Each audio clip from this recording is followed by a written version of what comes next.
Hello, everybody. Welcome to the Chensor Dynasty here on twitch.tv/jchensor. I am your host, James Chen, aka jchensor, and we are here for the inaugural episode of OK Sonic Boomer, which is a great name, by the way. Shout outs to Olaf Redland about that. And I am joined here by Mr. Cory Bell from San Diego FGCs. Say hi to everybody, Cory.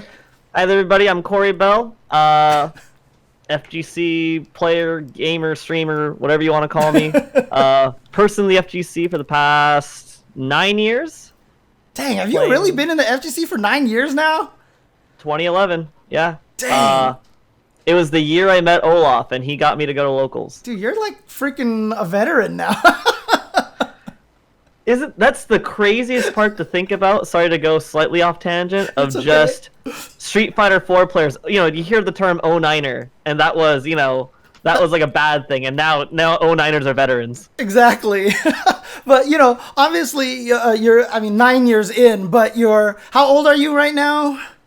I am 24, gonna be 25 here in just about 2 months. Oh, nice. Okay. So just because relevant to the conversation, I was born in May of 95. Okay. Meaning that I'm a month younger than Mortal Kombat 3, which came out in April of 95. Jesus.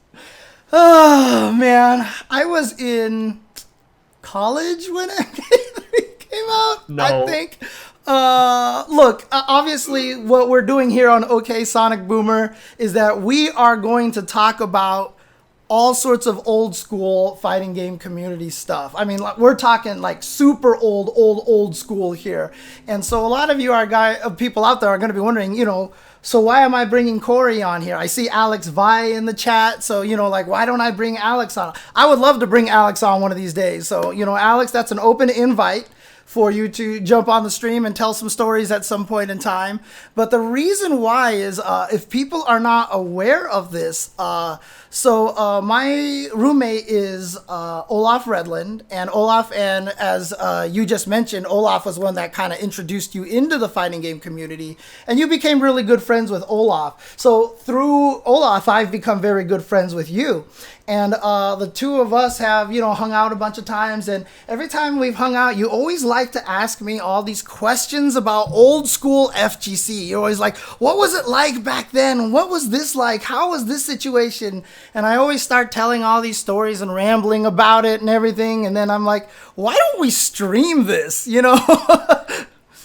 It's the FGC is already a very interesting culture. It's a very diverse community. You have people from all different backgrounds, all different languages, cultures, and so that in itself is already interesting.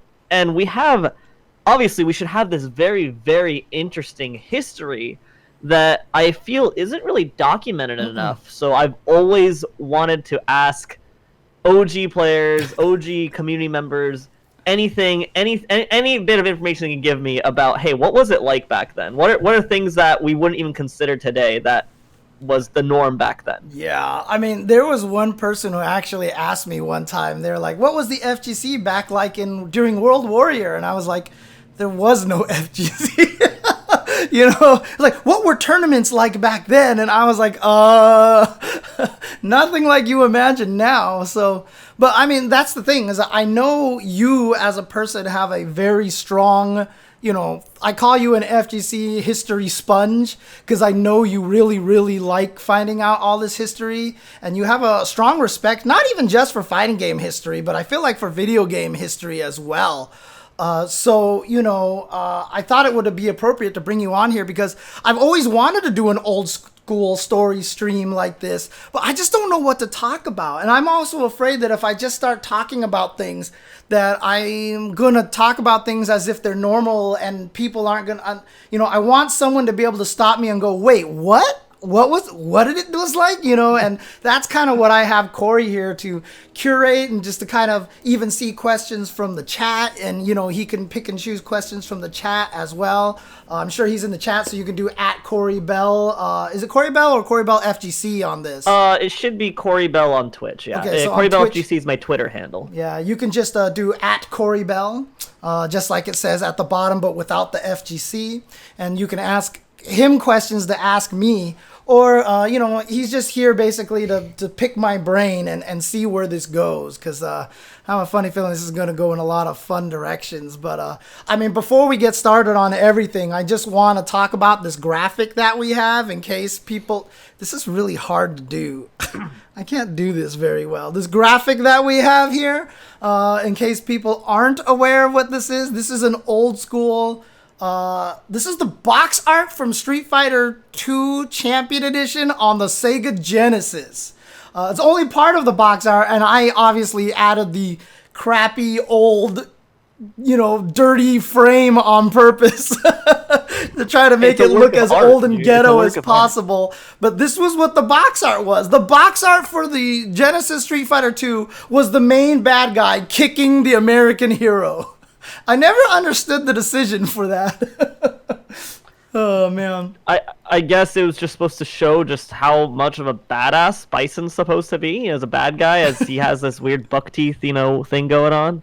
I mean, if it was supposed to be based off of Champion Edition originally, which it was supposed to be, this was the appropriate people to put on there because Bison was the best and Guile was the only one who could fight him. And so this kind of worked out in an interesting way, but I just thought it would be appropriate, one, because the picture's old and Guile looks so sad, so it kind of goes with the OK Sonic Boomer theme. You know? It just kind of worked really, really well. Yeah, dude. Oh, I mean, look, Vi's already mentioned that Bison in Champion Edition was broken. And people are asking how. Do you mind if I just go on a tangent real quick about that? I would love to know, actually, myself. So Bison Scissor Kick was plus on block, plus on hit. Hit stun and block stun were the same in both games. And Scissor Kick, low strong, stand forward, or stand roundhouse was a 4-hit combo that stunned you. And then he could do low jab, stand jab, Scissor Kick, low strong, stand forward, and you would get stunned again. He had a re-dizzy combo. His crouch fierce worked as an anti-air against everybody. His standing kicks were all super fast. They were like ridiculously fast. And then on top of everything, his Psycho Crusher hit like 5 times if you blocked it. You would go block it and go bish, bish, bish, bish, bish. And then he could just, by the time you landed, you had crossed the opponent up during like the second hit. So if you just held the other direction, you would start charging the Psycho Crusher in the other direction. And if it hit just right, you would land right after a hit. So the opponent would be stuck in block stun and you'd Psycho Crusher again and go. And you just chip them. And you just did this until they died. Or you would just throw them afterwards if you Psycho Crushered them in the corner. You would just mash on buttons. And if you were too early, you would punch them and be plus on block. And dude, he was ridiculous. And like Vi said, it could cross up as well. But James, you're not allowed to throw people in Street Fighter 2. I've heard the legends. Dude, it's so crazy how much like it's changed now that, you know, throws are so accepted. But I think the reason why people hated throws back in the days because they were one frame and they were super far. Like that, you just grab people from so far away. But yeah, back in the damage day, was different too. What's that? Damage was different, Yeah. and you couldn't tech throws initially. Yeah, and you would get into fights. You would literally get into fights with people if you threw them because it was considered so cheap. It was like, oh, you can't play fair, blah, blah, blah. Because the thing about it is if the opponent could do low, short throw and time it perfectly, you really couldn't do anything except throw them first or try to go for an uppercut. But I'm not even sure 100% how reversals worked in World Warriors. So I'm not even sure if uppercuts could beat it in those situations. And so a lot of times you could kill a lot of people and there was literally nothing they could do about it. They would just eat the throws over and over and over again. And yeah, people would get super, super mad. And at one point in time, most arcades implemented something called throwbacks. That if you ever threw someone, you had to be like, oops, my bad. And then you let the person throw you back. Even if it killed damage back in. Even if it killed you, you would let them throw you back because otherwise you would get stabbed or thrown in real life, as people joke about in the chat over there. So I do want to go into that history as well, of basically how true that is, and if you have any stories about that. But the questions I had, or what I want to start off with, if we're okay to move on a little bit, Yeah, go for it. was personal history regarding arcades. Was one, do you actually remember what is your oldest arcade memory of did you like play at an arcade, or did you play at like a pizza parlor that had an arcade machine? Do you remember anything like that? My arcade and where I fell in love with video games. So when I was really young and I was in grade school, basically, my parents owned a Chinese restaurant in Redlands, California. And we would get picked up from school, and on our Mondays, that was the day in which all of the waitresses had a day off at the restaurant. And so my mom couldn't pick me and my brother up and drop us off at home and then go to work. She had to just take us straight to work. And so me and my brother, we were those little Asian children that were sitting in one of the booths in the corner, of the restaurant. Doing your homework or... Yeah, doing homework or drawing or whatever. And there was a mall across the street, a mini mall, the Redlands Mall. And a lot of times, our mom would then just give us like $2, $1 to buy some hot dog on a stick over there, and then eat some hot dog on a stick. And then we would have one whole dollar left to split 50 cents between myself and my brother and go to the arcade at the Redlands Mall. Aladdin's Castle is what it was called. And that's where we played, and that's where I fell in love with video games. I still remember the very first video game I've ever played was a game called Starhawk, which was this vector graphics game that was inspired by the trench run in Star Wars, until they actually make the Star Wars video game. So, but yeah, that's my history. And from there, I played games like Dig Dug and Kangaroo, Elevator Action, Journey, Flicky is what it's called, Dragon's Lair, Super Mario Brothers, and Street Fighter 2 was never there by the time my parents actually sold the restaurant. And so I never got to... I started playing Street Fighter 2 there a little bit when I was in high school because we moved to Redlands, but that was after we had already sold the restaurant. Okay. What was the name of that arcade again? Aladdin's Castle. It was actually a franchise that existed. In fact, there was a much larger one in the Inland Center Mall, which is, I don't think, called the Inland Center Mall anymore. But that was in San Bernardino as well. And that Inland Center Mall, that arcade there, oh man, I used to love that arcade so much. I used to love that. Every time I had a chance to go there, it was like, one of the things that makes me sad is that a lot of people who don't experience arcades today won't know that weird euphoria of the transition between outside of an arcade and inside of an arcade. It doesn't matter how old you are. When you're walking towards an arcade and you can start hearing all those sounds and everything kind of bleeding out the door, and as soon as you step in and the noise from outside gets drowned out by the cacophony of all the game sounds inside. I mean, you've probably felt it when you walk into like some of the arcades in Japan. You still get this kind of excitement, this weird like butterflies as you walk in there. You feel the electricity just running through your body of like, oh man, I hear all these sounds. Yeah. I want to see what's going on. I want to see what games people are playing. Dude, I mean, oh, I love it. Crack Prawn in the chat jokes about Storm going, ha, ha, ha, but that was like way after my time. I would go in there and hear Galaxian and Galga. That's what I would hear all the time. But man, it's like, it is unlike any feeling that I can remember. Even to this day, every time I think about that feeling of going from outside to inside the arcade and, being excited. And like Marlise says in the chat about going up to the change machine, you're just like, ooh, like you're like, get the money in there, and it doesn't take your bill, and you're like, no, I want to play, With the 80s wood finish on that change machine. And it's funny because I still have dreams of going to arcades. I have that, a very frequent dream I have is going to an arcade and trying to find a game that I really want to play there. And it's almost always Dragon's Lair or Elevator Action, and I can never find those games at the arcade. Or I find Dragon's Lair and it's this weird, completely different version than the one that I was used to growing up. So it always kind of turns into this weird nightmare that I can't find the game that I want to play at the arcade.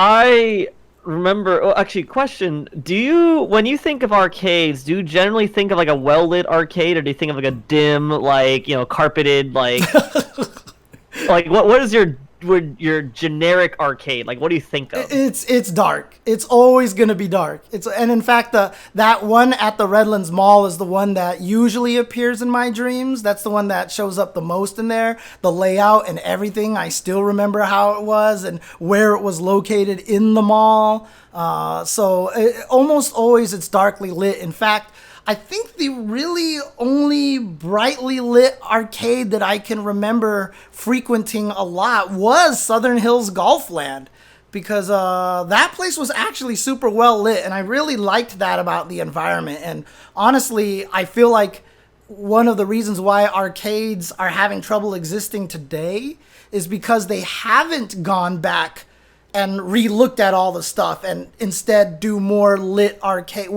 arcades. And, before you went to arcades because you couldn't play anything like that at home. Nowadays, everything you play at home is vastly superior to what you want in the arcades. So back in the days, you just made wall-to-wall arcades. You put as many arcade cabinets in there as possible for people to play the variety. You wanted everything in there. That's not the important part anymore. So now arcades need to be more of a social environment, which is why something like Southern Hills Golfland succeeded. The food there was surprisingly cheap and didn't kill you. It was surprisingly actually not terrible food there. And, it was a social environment for people to hang out. And that's why things like Button Mash and 82 and all these different barcades are working, because it's turned it into that social environment, which I think is the right way to do arcades now. I definitely think so, but the barcade scene is doing good, and I'd imagine, even though they're slightly different, things like Round One and to an extent, like Dave and Buster's are still succeeding because they're turned into social, like, beer, food, event places where you could hang out with people, do other stuff. Yeah. Although Round One is an arcade, I thought it was only a karaoke booth. That's all I ever do. No, I was kidding. No.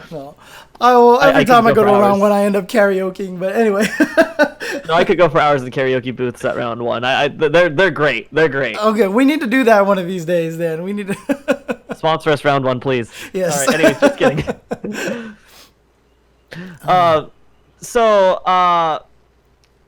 My arcade history, funny enough. Actually, no. Real quick. With that said, do you remember what your first fighting game was? Was it World Warrior? Yeah, it was Street Fighter 2. And because Street Fighter 2 literally was, I kind of told the story in like this little Street Fighter documentary a long time ago, but I could repeat it here again. The interesting thing about arcade games was that, arcade games, your goal was to last as long on a quarter as possible, right? So all arcade games were one-player games, and you just got good at lasting on a quarter as long as possible. And so a lot of the new games that kept coming out would try to find cheesy ways to kill you fast. Like there was the RoboCop Data East side scroller that you never could recover your health, and you always had one life. Like you didn't even have multiple lives. They just like killed you and took you out. I did not play any of those games. No, Crack Prawn. I did not play Street Fighter 1, Yi Ar Kung Fu, or Karate Champ before Street Fighter 2. I did play Kung Fu, but that's not a fighting game. But that was the thing, is you played a lot of those games because you tried to make your quarter last as long as possible. The interesting thing about Street Fighter 2 is when it first came out, it changed a lot, because now all of a sudden everything became competitive, and shout outs to Capcom, they found the genius way of stealing your credits was not by making the computer cheat, but by having somebody else beat you. Having someone else take the coin for you. Yeah, and they would get mad and they would jump back in to try to play and keep playing. And even still, when I first So I found out about Street Fighter 2 because I have an older brother. He's 3.5 years older than I am. And when he went to college, UCLA had one of the best video arcades at the time. I've heard the legends. Yeah, and in fact, that's exactly why I went to UCLA, because I got accepted to UCLA and Berkeley, and I picked UCLA because UCLA had the better arcade. Like, no lie. And, I heard it had a really good Street Fighter 2 and even like a Street Fighter 3 scene. Oh, yeah. Dude, the people there were so good. And, I mean, I could tell stories about some of the old school players that were there, but my brother was going there and Street Fighter 2 released, and after he played it, everybody was going crazy about the graphics. And, you know, you played games like Pit Fighter and all these other games where you fight all these computers and whatever like that, but... Beat 'em ups. What's that? Like beat 'em ups, you know, like Double Dragon, you know, it's stuff where it's not competitive or not a fighting game, so to speak, where you're just beating goons up kind of thing. And the crazy thing about it was you were never able to use any of those characters. But now all of a sudden in Street Fighter 2, you had this game. By the way, the graphics were beautiful at the time. They were just like, oh my God, these sprites are amazing. And not only that, but when you lost to the giant Russian wrestler, you could pick the giant Russian wrestler, which was very, very different. And so what was interesting is my brother called me and was like, oh my God, there's this new game, Street Fighter, it's amazing. And like what I was picturing in my head looked nothing correct. He was like, there's this Indian guy who stretches, and I pictured a guy in a turban, of course, because I was racist back then, you know. And funny thing is, he has a turban now. I was just about to say that. Yeah, he has a turban now. Oh man! But then the next weekend that my brother came and visited, we were determined to go see if we could find it in our local arcades. In San Bernardino. And trust me, you did not go to local arcades in San Bernardino. There's a reason why arcades have the reputation that they do. They were always kind of shady, always a little dangerous, especially the little mom and pop arcade shops. But sure enough, we found a Street Fighter 2 at one of them called Laser Blast. I think Vi's been to Laser Blast before. He might have been there before. I'm not sure. But it was in the San Bernardino region, and we played there. And, you know, starting from that point, we went there and played constantly. But we only played against the computer. It was just that we couldn't break out of that mentality that all we wanted to do was play against the computer, because we felt like playing against each other would be a waste of money because your money would go so fast. You know? Right. That makes sense. Yeah, because every single loss, that's money. Someone loses, someone's losing money. Yeah, and I was a poor high schooler back then. I didn't have that kind of money to spend on arcade games, you know? And yeah, I guess Auric is saying the same way it was in Japan. You started by playing the CPU. I still remember the very first versus match I ever played. Me and my brother were like, let's try to play this. Let's try to play each other and see what happens. At the time, there was this interesting, you know, you just learn how to beat all the computer AI. And for Guile, who was my brother's first character, I played Chun-Li as the first character. And my brother had the strategy in which he beat the computer Blanca. You would throw the computer Blanca, walk up to him, and when he got up, jump over him. And the computer Blanca would always hit close heavy kick, which for some reason was his crouching heavy kick. You would hit standing heavy kick, and his close-up heavy kick was the same animation as his crouching heavy kick. It actually made a different hit sound. It made the fierce hit sound for no reason, but that's just how it was. But he would always do that, so you jump over him, throw him, jump over him when he got up, he would do that move, throw him, and you would loop that until he died. And just to give you an idea of where I started in fighting games, I played Chun-Li against my brother's Guile, and we were fighting, and he threw me, and he just decided to use that strategy on me too. So he jumped over me, and I got up, and he jumped over me. I was so scared I would mash heavy punch, and Chun-Li would do her close-up heavy punch. He would land and throw me, and then he jumped and did it again, and I would just mash and hit heavy punch, and then he threw me, and I died, and I was like, you can't do anything about that! That's totally unfair! You're cheating! This is stupid! And then I was determined to never play another person ever again because it was impossible to beat that. And so, yes, even back, people who watch me stream Street Fighter V, I was the exact same way even 20 years ago. whining and crying about everything and how bad my characters were. I mean, just imagine that though, right? In like, even modern times, people just say like, oh yeah, you just you lose a lot, you get better over time, you learn from your mistakes. And back in the day, you had to pay money every time you lost to try again. Mm-hmm. So think about that barrier of entry. Like now, it's, you buy the game once, sure, and then you could keep playing as much as you want. Right. You could keep going until you give up. But back then, if you ran out of money, oh, I'm done. I'm done for the day, I guess. Vi likes to call it the walk of shame, where you have to go get more tokens. Like you lose to someone and you can see the guy opening their wallet and walking to the change machine. He called that the walk of shame, and that was always a satisfying feeling. And and one of the other things too is like people also don't realize how long it took us to learn a lot of this stuff in fighting games. Everybody could throw a sonic boom at the start of the round and never throw it again, because nobody understood the concept of charge. But it was always round one, fight, and you would hold back on the controller during round one, fight, which would charge, and then you could throw the sonic boom at the beginning, but we didn't realize that was part and parcel of doing the move, was holding back. So we would sonic boom, and then we would hit back forward punch, and nothing would happen, and we could never throw a sonic boom again. Did they not have, like, or at least when you remember playing Street Fighter, did they not have, like, the move list marquees on the cabinet? Nope. There was nothing there. There was nothing there. And that's why they actually put that whole 1 in 5, 112 chance feature in Street Fighter 2, that when you hit a button to do a normal move, 1 out of every 512 times you hit the button, it would just trigger a special move. So you would know they were in the game. Mm-hmm. And in fact, some of these moves are so hard to do. Again, me and my brother have gotten into millions of fights about Street Fighter 2. Anyone who's had a sibling that they played Street Fighter 2 with, you just hated each other and you get into fights all day. Do you have a sibling that you played Street Fighter with? So that's actually a reason why I've gotten so much into retro gaming culture. I have an older brother who's 7 years older than me. Oh, wow. Okay.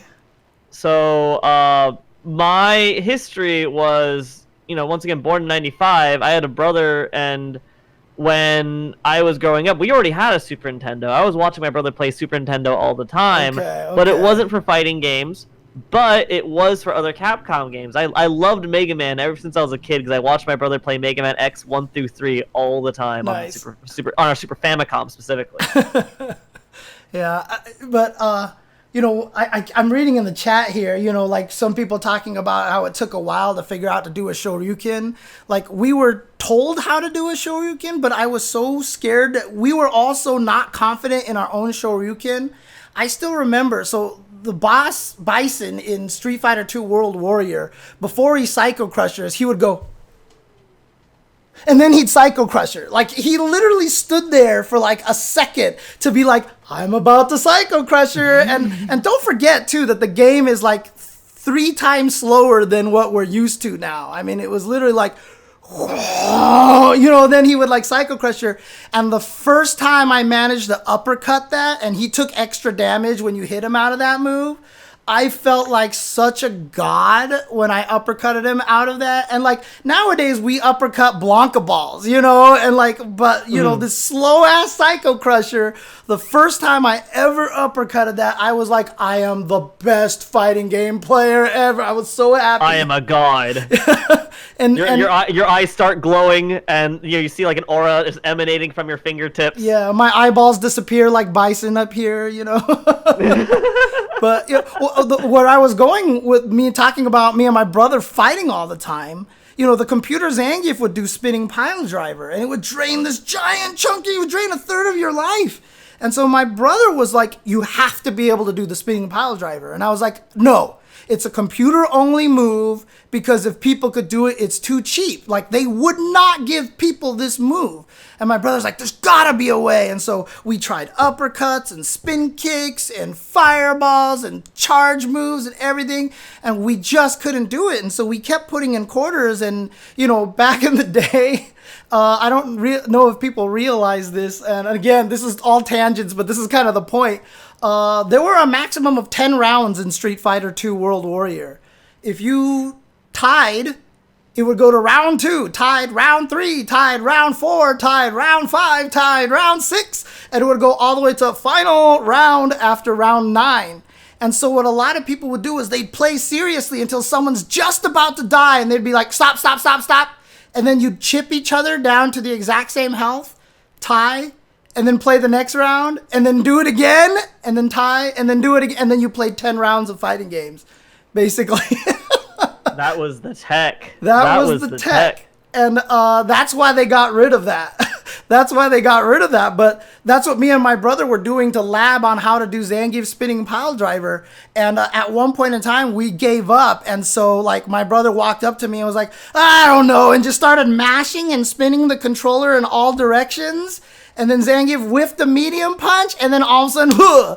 And then we saw the spinning pile driver, and we were like, how did you do? Oh my God! Ah, no, ah! We went crazy, and we never figured out how we did that until we were finally told, later. But we were shown that a human could do it. And again, there was no internet back there. We had no FAQs to go to. We had no magazines weren't putting anything about the game or anything. And so that was kind of the environment we lived in. We just had no way to disseminate information between what you saw in your local arcade was what you could do. And that was it. And case in point, when 2-in-1s, buffering started becoming a thing. That took a while before we even learned about buffering. And so my brother would come home from college, and he was like, yeah, it's really crazy. These Guile players are doing jump fierce, low strong into flash kick, and the whole thing hits and you can't block in between. And I was like, huh, that's weird. And so I would go to the arcade and try, and I would do jump fierce, low strong, wait till low strong finished, tried to flash kick. Because the idea of canceling a normal move was so weird that it wasn't even something that I thought of trying to do. And it wouldn't work as a combo. And I'm like, how do these guys do that? I mean, it took forever for us to learn even how to do 2-in-1s and canceling. And, it's crazy because everybody's who tries to get into fighting games has to learn these things in day one now. Yeah, and I mean, that's the crazy part, right? Back in the day, Street Fighter 2 was kind of the first of its kind, of a competitive fighting game. And so a lot of these concepts were brand new. And I'm sure this is a point that a lot of people know about, but, the canceling wasn't even an official mechanic. It wasn't a feature. Yeah. It was a bug, technically. It was a bug, and they were like, this is kind of good. Let's keep it. It was cool. It was really cool. So Serpa asks in the chat, did the arcade manuals not have move lists in them either? I mean, maybe they did, maybe they didn't. Nobody saw any of these arcade manuals. Arcade manuals were never a thing because, arcade owners just put the cabinets out there, and that's arcade culture. You just walked up to a machine, tried it, watched the attract screen, and just tried stuff. There was almost never instructions on any arcade games, and we just had that kind of mentality when we played video games in the arcade. You just saw something that looked interesting, tried it, and found things out as you went. There was almost never any information on how to play these things. I mean, that was the thing as well, is that, back in the day, especially, I'd imagine a lot of arcade owners weren't like game buffs or, arcade buffs. They just had a business. Here's a cabinet, have fun, make me money. Yep. So yeah. Yeah, I'm not even sure because, nowadays, being older, it would be easier to go and try to find the owners and talk to them and stuff. I mean, one of the cool things is that the worker at the Laser Blast arcade where we first started playing Street Fighter 2, was this girl named Mary. I always remember her name because her name was Mary Valley, and she told me that her parents wanted to jokingly name her Misty Green, so she would be Misty Green Valley, and they changed their mind at the last second. But she was the one who worked there, and the giant crew of us all became really good friends with her, and then she would actually give us free credits on Street Fighter 2 every once in a while and stuff.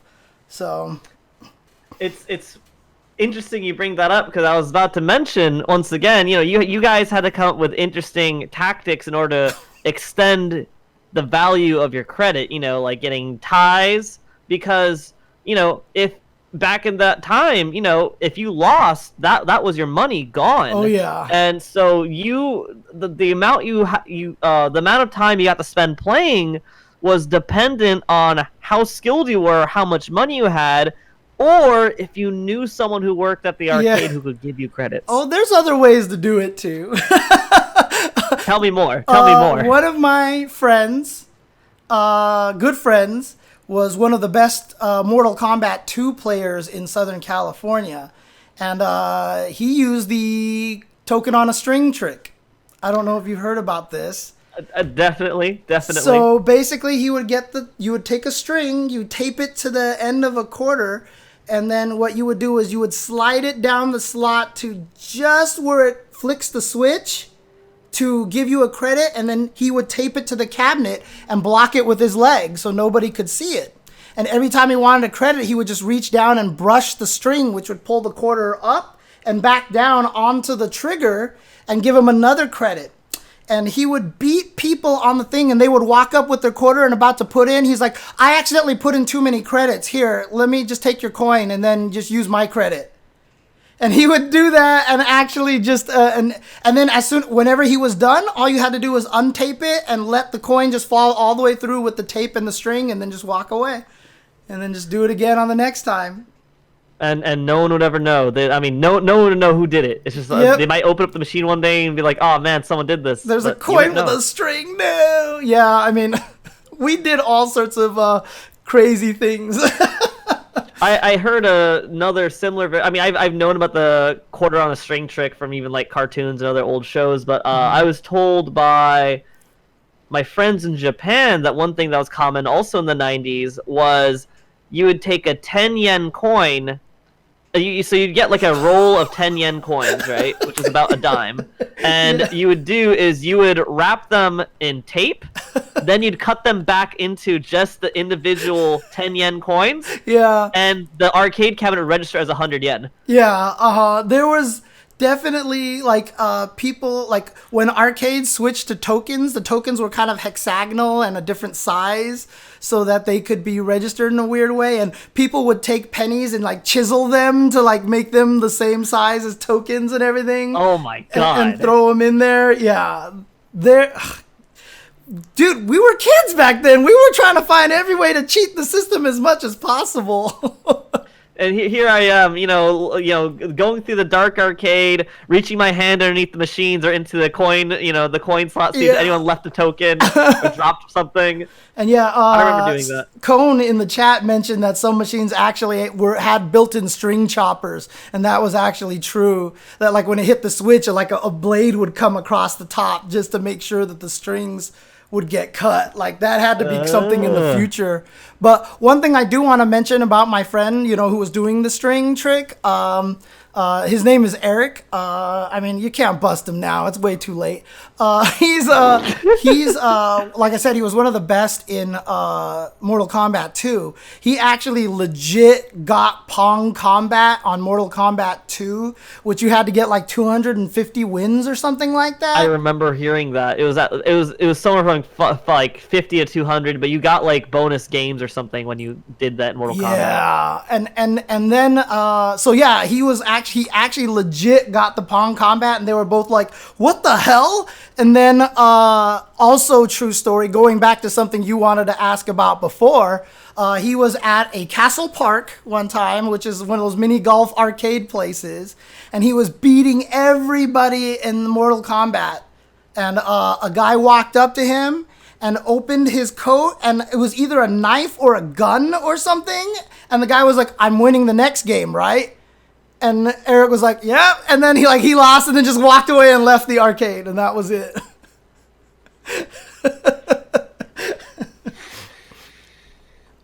Yep. Man, I also completely believe that story because I've heard way too many of these stories. And I'm like, these have to be, at least some of these have to be real. I mean, for me, I've never had anything that bad. I think the worst was when Super Street Fighter 2 first came out. The very first place I managed to play it was at a 7-Eleven. And I was so excited for this new version because it had T-Hawk and all these other crazy characters. And I was like, whoa. And like, we were just being amazed at all the crazy new things that were happening. I was laughing like, oh my God, this is crazy. And I was using Zangief and I fought a Guile. And I did lariat, and he tried to flash kick me, and I hit the lariat with the flash kick. And I was like, what the hell? I've never seen that. And I was laughing about it. And after I beat the guy just like smacks me in the back of the head, and he's like, stop laughing. And he like storms out of the arcade. Salty. Yeah, and I was like, salty. oh my God. I was like terrified, dude, because I was a high school kid at that time. And this was like a big older dude, and he just like totally smacked me in the back of the head and just walked away, dude. And I was like terrified. Oh, I think man. that was always the scariest thing. It's like, you're there as a kid, or you got, the youthful enthusiasm, or you're naive or whatever, and you're like, this is a game, and all of a sudden you play some older person and they get genuinely angry, like, oh no. Don't like losing to kids, man. Look, I know how that feels now, okay? That's why I hit you in the back of the head that one time, Court. No, I'm just kidding. I remember, man. I still have scars, man. You want me to see? You want to see the stitches? That's why you grow the hair out, because you need to block it, right? You need to hide the scar that I gave you. That's exactly correct. So when I was a kid, my earliest arcade experience was also coincidentally my same fighting game experience. I was either 2 or 3, somewhere in that time range. It was either 97 or 98. Years old? So specifically, I went to a hockey game with my dad. Okay. And there was an arcade cabinet there. And as a kid, my only memory was it was a fighting game. I was playing as Captain America, and the stage was an oil refinery. Okay. I went back and I remembered all those things specifically, and I was like, okay, it had Captain America, therefore it had to be like Marvel superheroes or Marvel vs. Street Fighter, something like that. But the oil refinery stage I looked up, it was only in 2 games. It was an X-Men versus Street Fighter and Marvel superheroes versus Street Fighter. Okay. So I now know that the very first fighting game I ever played was Marvel superheroes versus Street Fighter. Okay. Gotcha. Nice. And I don't really remember much. I just remember my dad lifted me up so I could reach the controls so I could play it, and that was really about it. Dude, that's why we loved that Aladdin's Castle in the Redlands Mall. They always had 2 stools, like little stools that you could stand on. And so I was just this kid, and as soon as I run into the arcade, there had better not have been any other kids using him, because as soon as I would run around till I found one of them, pick it up, and then I was just this little kid that ran around with the stool the entire time. Like, I would never let go of this thing. And I was that kid too that, like, I used to be one of those spectacles, because I would play Dragon's Lair, and I'm this tiny little kid standing on a stool playing Dragon's Lair, and I would do the cocky thing where they give you 5 lives, and I'd beat the game by never dying until I got to the last move, and then purposely dying, and then doing the last stage, and doing the whole thing until the last move, and purposely dying, and then doing that all the way until the last life, and then finishing it just to get the highest score maximally possible. And I'm this little kid that was doing that. And I don't know if people also know this. This is not fighting games, but Super Mario Brothers in the arcade is about 5 times harder than Super Mario Brothers on the Nintendo. It is infinitely harder. And a lot of the stages that were super hard got put into the lost levels. And so there was some of those crazy stages that didn't make it onto the home one because I just don't think they had enough RAM for it or something like that. But there was, the arcade one was infinitely harder than the home version. And I beat that in the arcade as well. Like, even on World 4, the farthest you could warp to was 5. You could not warp to 8 from 4 to 8 like you can on the home version. 4 to 5 was the max you could warp to. And so from 5 all the way on was like just the most ridiculously difficult levels. And I still remember playing Super Mario Brothers. I was this little kid and I had this crowd of like 15 people around me, all like, oh my God, this kid is trying to beat this game. And I got to my last life. And I don't know if you remember the end of Super Mario Brothers. There's one Hammer Brother before this giant lava pit, before Bowser and an axe. I got there, I had like 15 seconds left on the clock. It was my last life. I was Big Mario, and I was like, I can't try to kill this Hammer Brother carefully. So I just ran into him, shrunk, jumped the fire pit, and just made a beeline right for the axe. And right when I got to Bowser, he happened to jump. And I made it right under him, hit the axe, and I beat the game. And I still remember the whole arcade just going, ah, like they were all so hype about that. And it was crazy. And again, I was just this little, I mean, this was 85. This was like 84, 85. I was in 4th grade, maybe 3rd grade at the time. And I was beating this game in the arcade, which most people couldn't beat. And so it was just like this crazy, like everybody was watching. It was really, really fun. That was like the golden age of arcades, and that's actually the one thing I miss the most about arcades. You know, back when arcades were popping, where everyone would go there to play, is you would get crowd of people, you know, watching. You know, like you'd see people like on Twitch now, watching people on Twitch, or maybe you had an older sibling, you'd watch them play at home. But no, in the arcades, you'd have people just crowding up, wanting to watch, because sometimes you just wanted to. Dude, that's actually one of my favorite things about the Arxis lobby system that they have. You know, when we're playing Grand Blue Fantasy, and when we were playing Grand Blue Fantasy on my stream a while ago, I just had a lobby open for people to practice and everything, for beginners to practice. And everybody was spectating one match. And in the lobby graphic, there's like 7 people huddling around an arcade machine. And like that actually like brought back the nostalgia feels for me so badly when I saw that. I was like, dude, that's exactly how it was in the arcade. Oh man, dude, I miss those. And that was like, once again, that was the crazy part. Is, you know, you'd have, you know, you'd have people crowding on watching a competitive game. You'd have people crowding on just watching someone be like a beast at like Super Mario Brothers. Maybe they're playing DDR. Maybe they're playing like House of the Dead or something. That was so cool. Yeah, I was about to bring this up too, but Cone mentions it up there. It actually caused the problem in some arcades, and so some arcades actually would do that thing where they'd put a second monitor that repeated the footage on the top of the cabinet. And so people from around could just watch up there. And that actually happened a lot more with Street Fighter 2 because it became such a spectator thing that a lot of the Street Fighter 2 cabinets would have the monitors on top just so people could watch and not crowd around a cabinet and cause people problems. That is so cool. I never knew about that. Yeah. I never knew about them putting another monitor or like, you know, display so people. That is so cool. Yep. Like you was stupid saying he had a small group watch me whack dudes in Initial D. Yeah, I mean that's the thing is it's so cool, and that's why for me games done quick is one of my favorite things, because that's what it is. People have always enjoyed watching other people be good at video games. It's always been a thing, which is why it's not surprising to me that Twitch took off instead of just generic Justin TV, that it took off for video games, because watching other people be good at video games is just one of the most enjoyable things to do. And Games Done Quick is like the ultimate celebration of that. And then tournaments are another way to celebrate that. So, I mean, look, video games started with Pong, right? Pong was the very first arcade game. It wasn't the first video game, it was the very first arcade game. And that was a versus game. And, you know, the story was that, you know, they made Pong. The guy put it in a bar just to see how it would do. And then, like, a few hours later, the guy called and was like, your machine is broken. And he was like, what? And so he went over there to go and check out, and it was broken because it was too full of quarters. It had gotten overstuffed with quarters, and so it couldn't take any more money. And that's why it died, because that's how popular it was. And that's just kind of how it went from there. And it's crazy.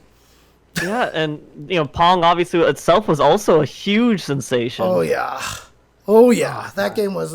Although I was not around during the time when Pong was in the arcades and stuff, I definitely have read a lot about it and just how popular it was. And they even had to like fix bugs in it and stuff, because there were bugs that there were some balls that you couldn't even reach and that were unreturnable.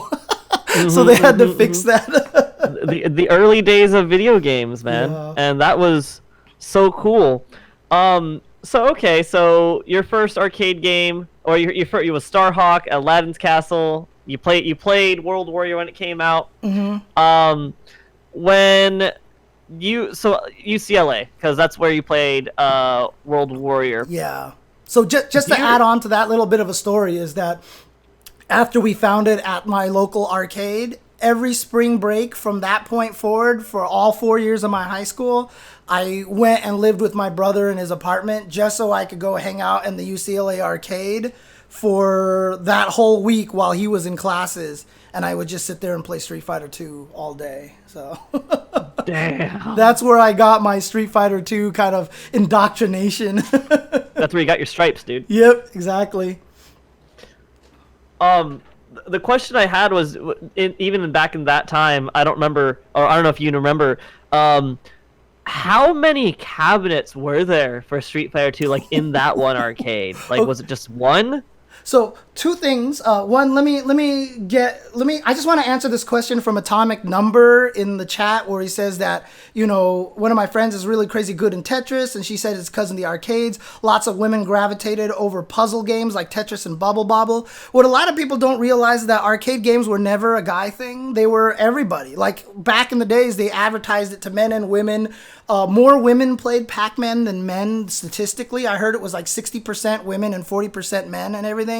It was only once it started all of a sudden gearing towards this weird thing where, it became about like, oh, let's put, here's these violent games and here's the scantily clad women and da-da-da. And they started marketing it towards guys, that it kind of changed. It was weird. So, but video games were not always a guy thing.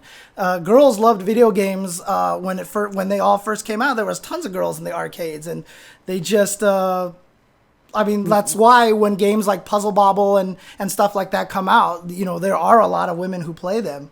My mother, actually, she would tell me stories about in the late 70s, early 80s, when she was a high schooler, she would play a lot of Pac-Man and Galaga and Galaxian.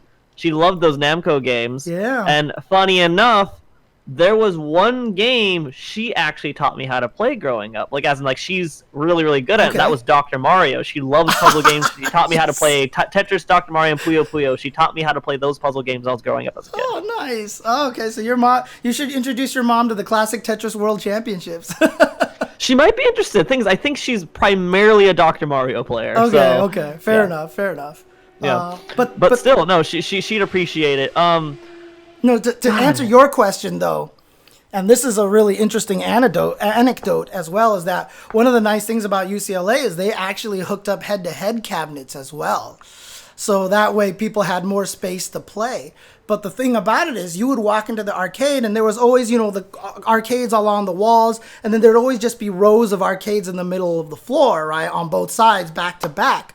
Well, at the UCLA arcade, during its prime for Street Fighter 2, there were probably 6 to 7 back-to-back cabinets, head-to-head. So there was literally 12 maybe cabinets dedicated to Street Fighter 2 for 6 boards so people could play head-to-head. And they were all jam-packed.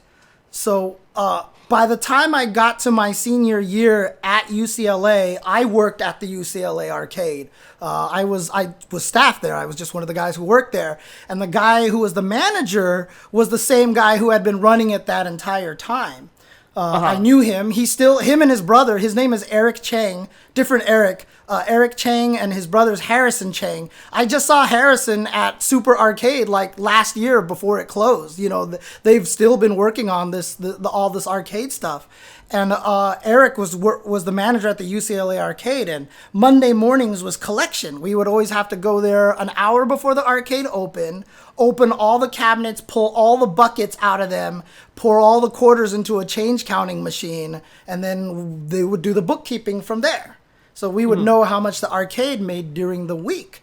And we did that, like I said, every Monday. He told me that during Street Fighter 2's prime, when they had those 6 back-to-back head-to-head cabinets, so there not only was it, 6 machines being played, but the coins were going in on both sides. They still had to do, and it was the only time that they had to do collections twice a week. Otherwise, the coins would just start falling out of the bucket onto the floor and onto the sides. So they just had to do an extra collection on Wednesday just to make sure, or I think it was Thursday, just to make sure that the cabinets didn't overflow in quarters. So that is an indication that regardless of how many machines you put in there, they were all being played like constantly. It was crazy. The cabs were jam-packed. Yeah, I've been talking to David about this too, because, I always talk about how great Tomo was back in the day, the legend Tomo and everything. And David, he's right. Through statistics, Tomo statistically probably isn't that great by today's standards because, we have more people playing and you just have a better chance of finding guys like Punk and, and these kind of players. More information, yeah. But like Tomo he was like a prodigy kind of, and if he had the resources today, he would be one of the best. Like if he had today's resources, I do think he would be one of the best. And where was I going with this story? Holy crap, I can't even remember now. He was.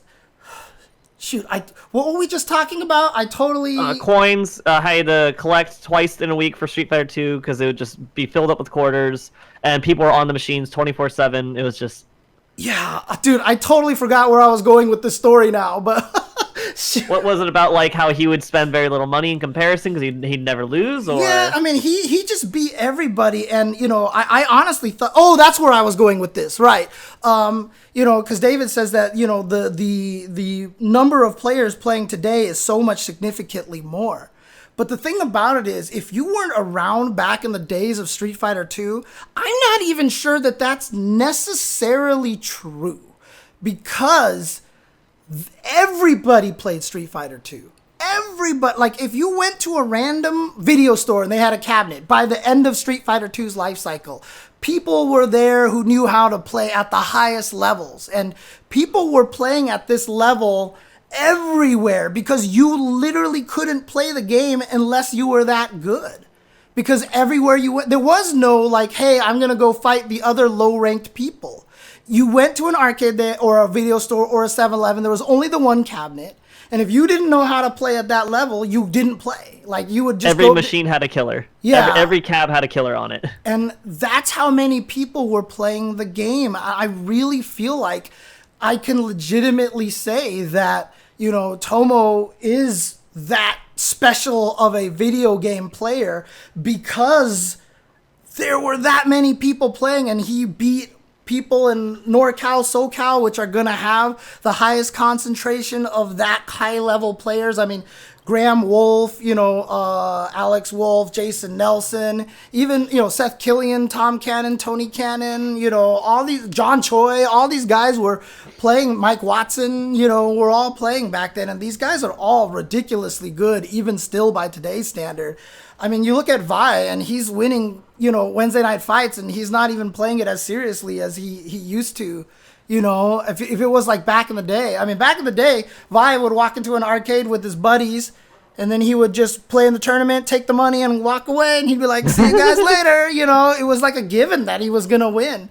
And even today, without, taking it as serious, obviously he's dedicated a lot more of his time to TOing and organizing, and he's still showing all these, kids how to play. He's still the one that created Shiza, RIP to Shiza, rest in peace to Shiza. But, Shiza got top 8 at EVO. These players like Chris T, when he first showed up to Wednesday night fights, he wasn't good at fighting games. And then Vi helped him learn. He's the one who taught, Andy OCR and Tatsu and Warrock how to play. And Snake Eyes, he was the one who turned Snake Eyes into the beast that he is. Vi did a lot of the work. Hello. Oh yeah. It's crazy to think about, because that's the other thing, right? We were talking about it's getting good at Street Fighter 2 at that time was very difficult because there's so many other good players. And once again, you were limited by either how good you were or how much money you had. So getting good over time and just getting your ass beat over and over again was so much tougher back then. Yeah, if like I mean, you play a lot of music games? You do, right? You play a lot of rhythm games. I play right? handhold. I play a handful of rhythm games. Okay, yeah. okay. Because you know how like at most round ones in arcades, you'll go there and there's always the hardcore cabinet for DDR. But then there's like the older DDR where all the people are playing singles and you know like the basic steps and everything like that. Casually, yeah, the casual machine, so to speak. That's kind of how fighting games are now. That were back then. If an arcade had multiple machines, one of them would always be the scrub cabinet, and the other one would always be the serious cabinet.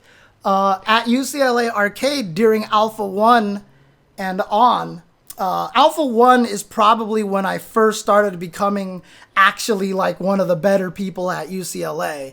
When I first got there, it was Super Turbo, and that was when I was playing Cammy because I was a low tier hero or whatever like that. And then Alpha 1 is when I first started actually becoming legit like competitive and good. And I would go toe to toe with the best player at the UCLA Arcade, this guy named Dean.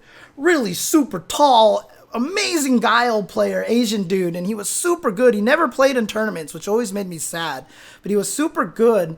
But every time me and Dean would come up to a machine and start playing, everyone would pick up their tokens and go away. Like they would go to the other machine. Oh no, this is a war zone. We're not playing at this machine. Yeah. Yeah, they had nothing. They were like, well, we can't win against either of these guys, so they just went to the other machine. So. Was there ever like I know you're mentioning that like there was the scrub or the beginner cabinet and then this is like the pro cabinet. Was there actually ever like an official like maybe like an arcade operator put a sign saying this is for casual play or this one's for lower level play? Was there anything ever like that? Huh, that's a good question. I don't think so. I think it always just kind of happened naturally.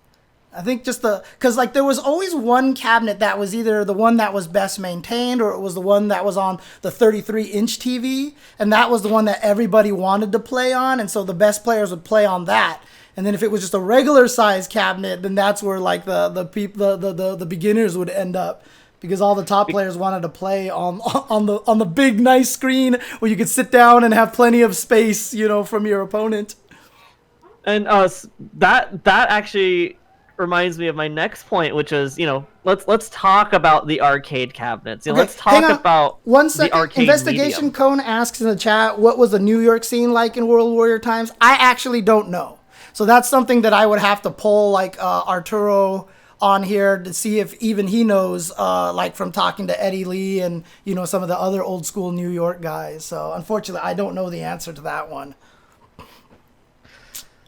But yeah, what were you saying about the arcade cabinet? Sorry. So no, you're good. The arcade cabinets, you know. So this is something that this is actually a point a friend brought up to me, and I found it fascinating. You know, things that you take for granted now, or things that you wouldn't even consider being different now compared to then, was you on a standard size cabinet in the States, you know, they would put two players on one cabinet, so you're squished together trying to play on this one cabinet. Yep. And I didn't realize until I saw my two friends play KI, like old school KI on a cabinet, that there was actually a reason to pick one player or the two player side. Like maybe some person actually felt more comfortable playing on that side because you had to angle your body differently. Yep.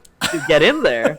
Yeah, and then also doing uppercuts on one side or the other was a thing. Everybody had a preferential side of which side to uppercut on because you just weren't good at it on one direction or the other.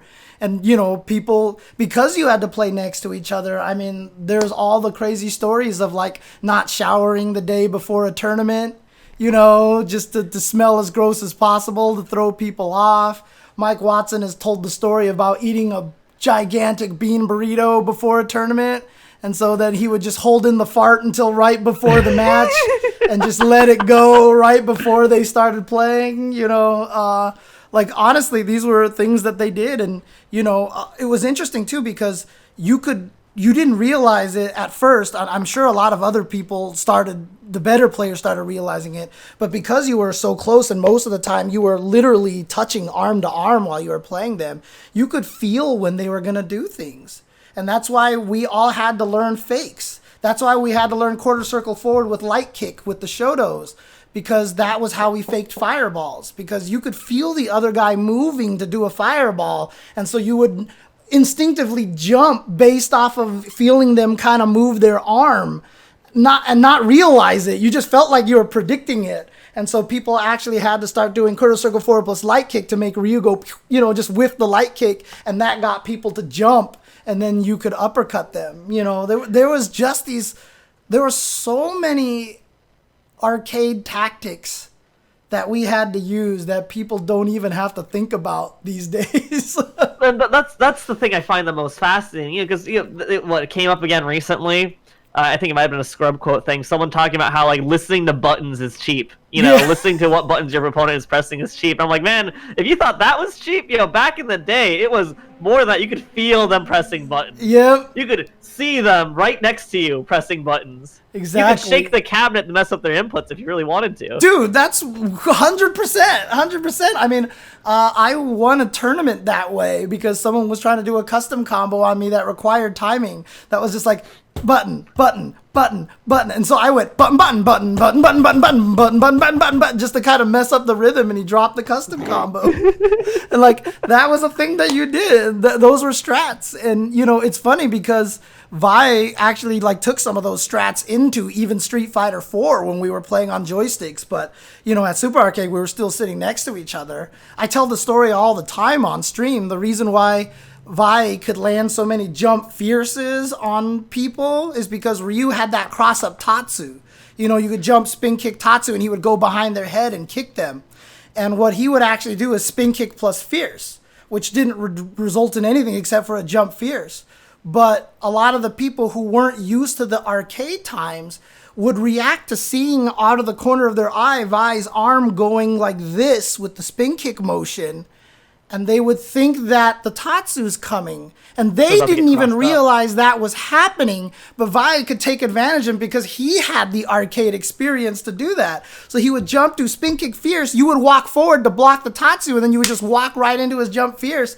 But, it wasn't like Vi was trying to count on a 50-50 mix-up. He was literally doing the quarter circle back to subconsciously trick the opponent. He was conditioning them, and man, if you think about it, that sounds like a scummy tactic, but that worked. Dude. And the funny thing is, when you're back from that time, you're so used to it that nowadays everyone's like, that's dirty, we should play, you can't see him, and for me, that's just part of the game. That's just what you do. So I do find that fascinating. How different American, or I guess Western versus Asian arcade culture was, because in Japan, for example, the majority of cabinets were head-to-head. Yes. And so you generally you wouldn't be able to see your opponent's buttons, or you wouldn't be able to know what's going on. You wouldn't even be able to hear them because they're on the exact opposite side. There's two cabinets in between you, and you have a cacophony of other noises going on around the arcade. You wouldn't be able to hear their buttons. Right. Yeah. Yeah. Oh, go ahead. Oh no. It's just that's so fascinating, because I when I was growing up, I actually moved to Japan when I was 3 years old, and I lived there for 3 years. So my majority of my arcade experience was in Japan. And so that was completely different. Yeah. And so I didn't realize until I became an adult how much I didn't understand the American arcade experience, because I wasn't there in its heyday. Yeah, I mean, it's funny. My whole idea of what Street Fighter 2 was like in Japan arcades comes from High Score Girl, to be honest with you. That's the best I can get, because I never got to experience that. And Muffin Man says in the chat about, there was a match where someone shook the cabinet so hard that someone dropped a parry that would have won them the tournament. Damn. And it's funny too, because Shin Baxter mentions that he would do an elaborate double super motion and then walk up and throw. And my best friend, who I still talk to all the time today, one of my best friends, I should say, he noticed that every time I was not going to uppercut on wake up, I would be really emphatic about it. And every time I did actually uppercut, I would try to stay as still as possible. And so I created a reverse tell. So like people, if they saw me do this, they knew I would be faking the uppercut. And so I had to like break my fake, you know, it was really interesting. And then there was another tactic that I used on Street Fighter 3. This is probably one of my favorite tactics of all time. Ryu's Denjin Hadouken. You would knock someone down, you go charge it up, and the guy would just be ready for it and then parry, try to parry it because Denjin Hadouken wasn't blockable, right? It was an unblockable super. So I would always activate it with the jab button, with the light punch button, because then the buttons and the joystick were close enough that I would slide my thumb over from my joystick onto the light punch button, and then I would let go like this. Very emphatically let go, but I'm still holding the button down with my thumb over here. And players got used to reacting to Denjin by body language. So I would let go of this, they would try to parry and be like, what? And then I'd let go with my thumb and hit them. Like...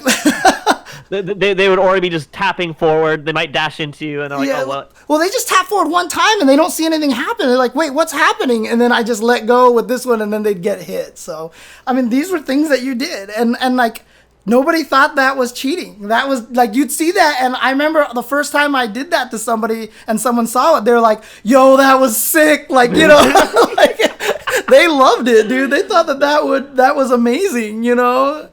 I think that's a genuine outplay of like, hey, I saw that you were trying to react to my body language, so I fooled you. Yep. Like, I don't think there's anything unfair about that. See, that's why I brought you on, Cory. No, oh, man. No, that's one of my favorite stories, and I feel bad because it's technically Vaille's story to tell, or just one of his tactics he told me about, that I found so fascinating.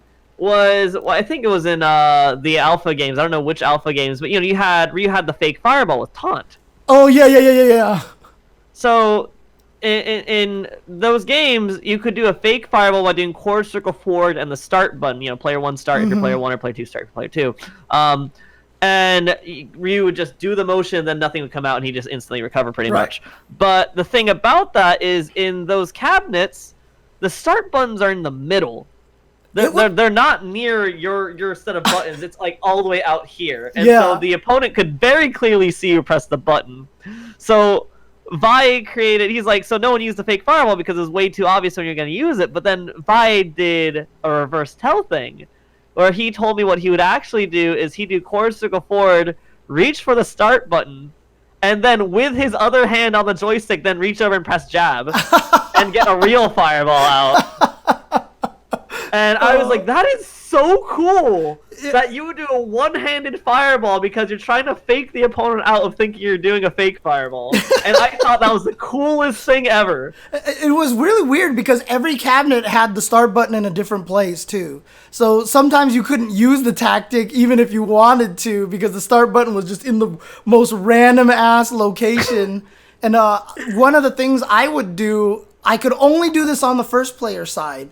If the start button was close enough, I used Cody. He had the fake fireball as well. He would reach down, grab a rock, and do nothing in Alpha 3. He was go, ha-ha, fake rock, ha-ha, ha-ha, and do nothing. And it was super good. It was super fast. And the way I did it in the arcade is I would always hit the start button with the tip of my fingers over here, but I'd have my thumb extended over here, which could still hit the punches.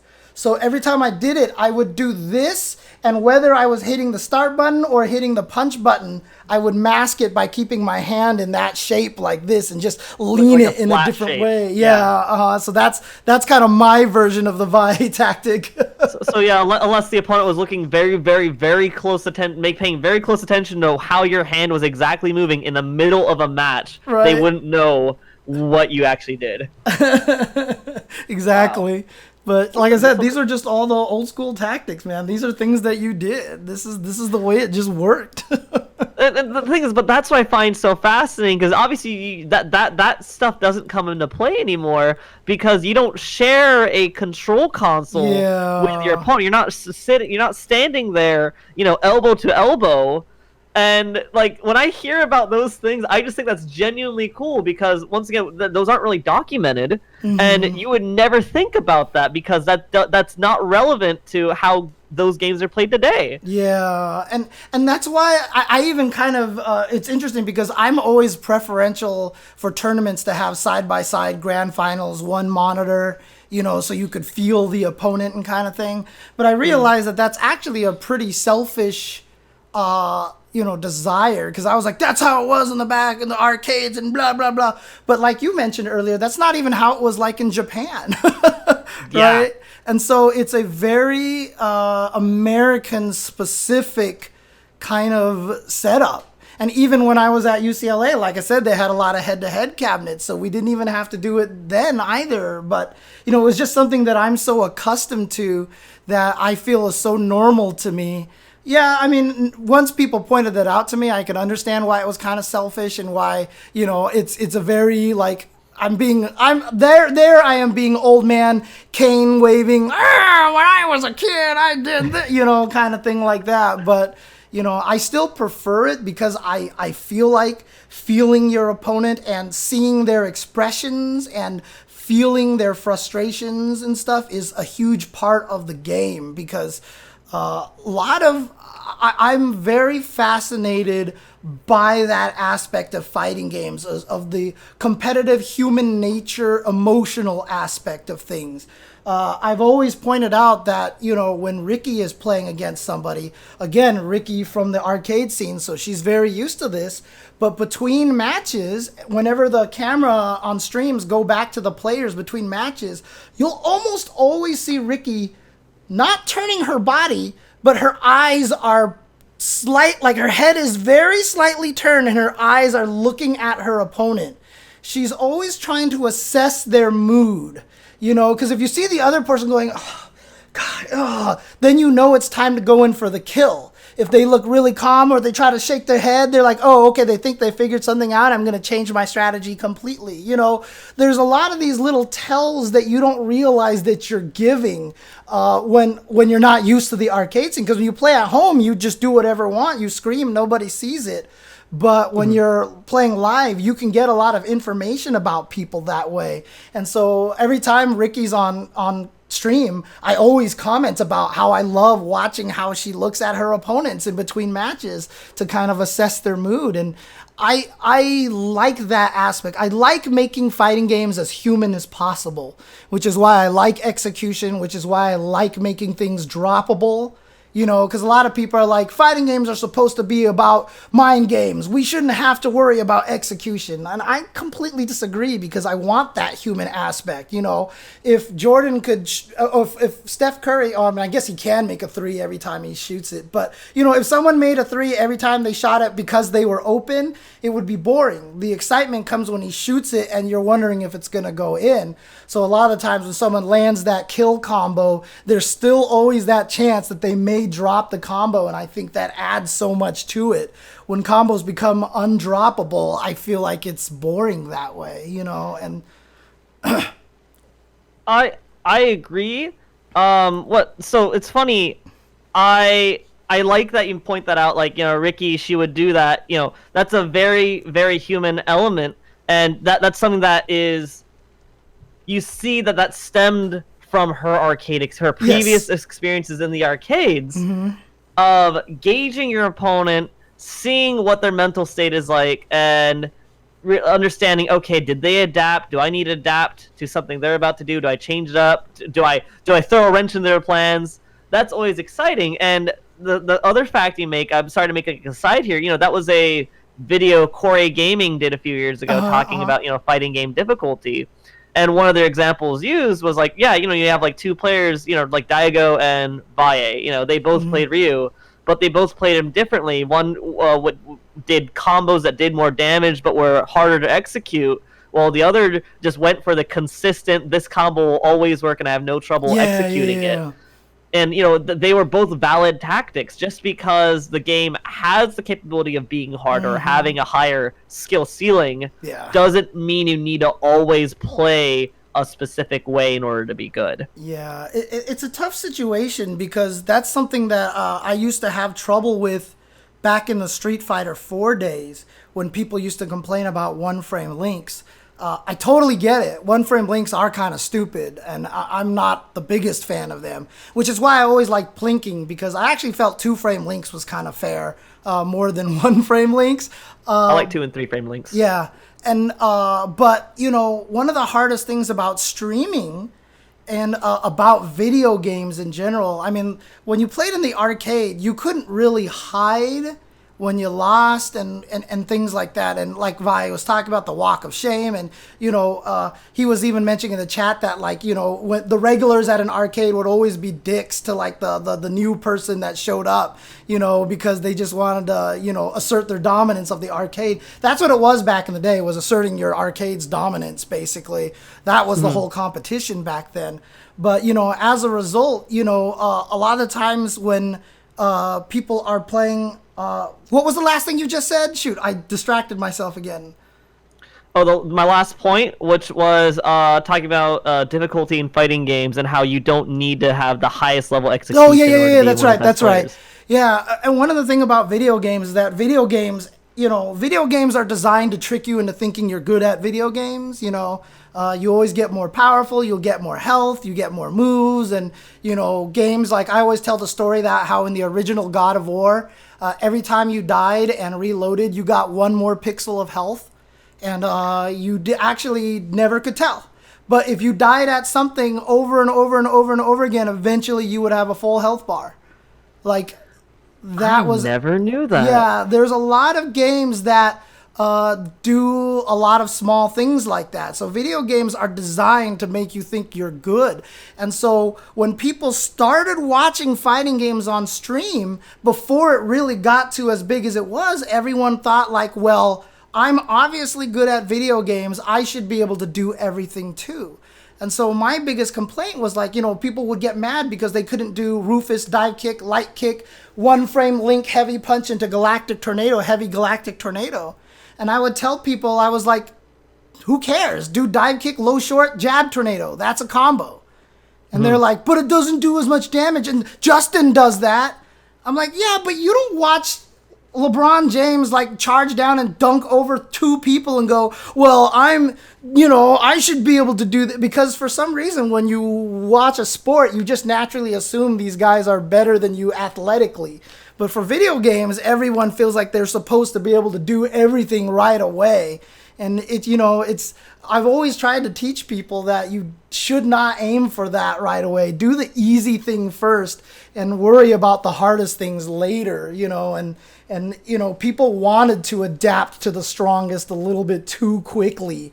And that was actually a problem during the Street Fighter 4 era. I think it's different now. I think people have a better understanding of how the good players, how good they are at fighting games. So I don't see people going like, I could beat Sonic Fox. Like, you don't see that as much as I mean, back in the days on the Shoryuken forums, I used to have people, you know, message me all the time. They'd be like, I could beat John Choi and Alex Vi. And I was like, you really couldn't. And they were like, well, what if I came and I did? And I would be like, then I would congratulate you. Come and do it. Be my guest. Yeah, exactly. But, I mean, that's what it was like back then. But nowadays, I feel like because esports are being taken kind of seriously now, that we don't have that kind of situation. But it was definitely a problem during the Street Fighter 4 era, where everybody just wanted to be able to do everything at the highest levels right away. It was kind of interesting. One of the things I learned, like one of the lessons I learned throughout my fighting game history. Also, I'm sorry we're going on this tangent specifically into like more modern fighting games plus arcade history. So remember, Street Fighter 4 players are veterans now. Remember? Exactly. It was finding your niche. So there was one theory, I forget which player it was who said this, saying that most fighting game players are split into 3 categories. One who has very good execution, like like physically they have good reflexes, very fast execution. The scientist, the person who's very cerebral, knows all the frame data, knows all the combos, does all that. And then the one who plays by heart, the one who makes very good reads and just has a very good idea of what the opponent wants to do at most times. It was Laugh's theory. Okay, thank you very much. I'm Heil. Yeah. Or I'm Heil. Yeah, I thought it was Laugh. I wasn't sure because I've actually stolen that and I've used it a lot in my teachings now because I think it's a really, really good. It's a really great just concept to help people understand the different parts of fighting games. I agree with it. I very much agree with that that concept. That's what I realized was I was trying to play characters that had maybe harder combos, and I was getting frustrated because my execution or my timing wasn't perfect, and I'd be like, but I already know what they want to do, it's just my body isn't able to perform what I want to do. Right. So then I said, wait a second, let me try a character that's less execution and more read-based, and then I started playing grapplers. And now Justin won't ever talk to me again. Wait, less execution? I mean, there's SPDs, man. I mean, it took us like a year before we learned how to soup it. No, I was kidding. So I mean, I guess my argument is in more modern fighting games, SPDs are hard to do. You put me in Street Fighter 2 and tell me to play Zangief, I don't know what the hell I'm doing. Right. I mean, the crazy thing about it, too, I mean, you see a lot of this nowadays, people in chat who are always saying, like, Street Fighter 4 is so much better than 5. I hate 5 and, blah, blah, blah. And the reason why that disconnect happens is because Street Fighter 4 is so much more of a heart game and Street Fighter 5 is so much of a mind game. Street Fighter 5 is probably one of the biggest mind games, and I don't mean like you play a lot of mind games. It's like that heart, body, mind, that concept you're talking about. It's less body, it's less heart, it's more mind. You have to have the game knowledge. Is this +2? What is this on this situation? What's the setup off of this? Is this dash after this knockdown real? You have to know all that data. Otherwise, you can't play Street Fighter 5. If you try to win... Excel spreadsheet fighter. What's that? It's Excel spreadsheet fighter. Yes. And if you try to play Street Fighter 5 through your heart, through trial and error, you will not find success. In fact, the Chen reaction, this is kind of what I wanted to talk about earlier today, is that my improvement in Street Fighter 5 recently is coming from understanding that heart is not going to get me to success in this game, and that I have to play the game through mind. And Street Fighter 4 can be more heart-based because you had invincible backdashes, uppercut FADCs, focus attacks, things like that. There was ways this feels like the right thing to do, and you could get away with it, because even if your uppercut FADC was wrong, a lot of times you just backdash and be safe. You had Hail Mary tactics, way more Hail Mary tactics in 4, which for me, like, there is a level of frustration of like, man, I had this guy dead to rights, and then he just randomly ultra then wake up or something like that, I died. But then there's also that also felt good of like, hey, I made this comeback because I made the right read, right? Or I just had a good instinct that you're gonna do something and it worked out.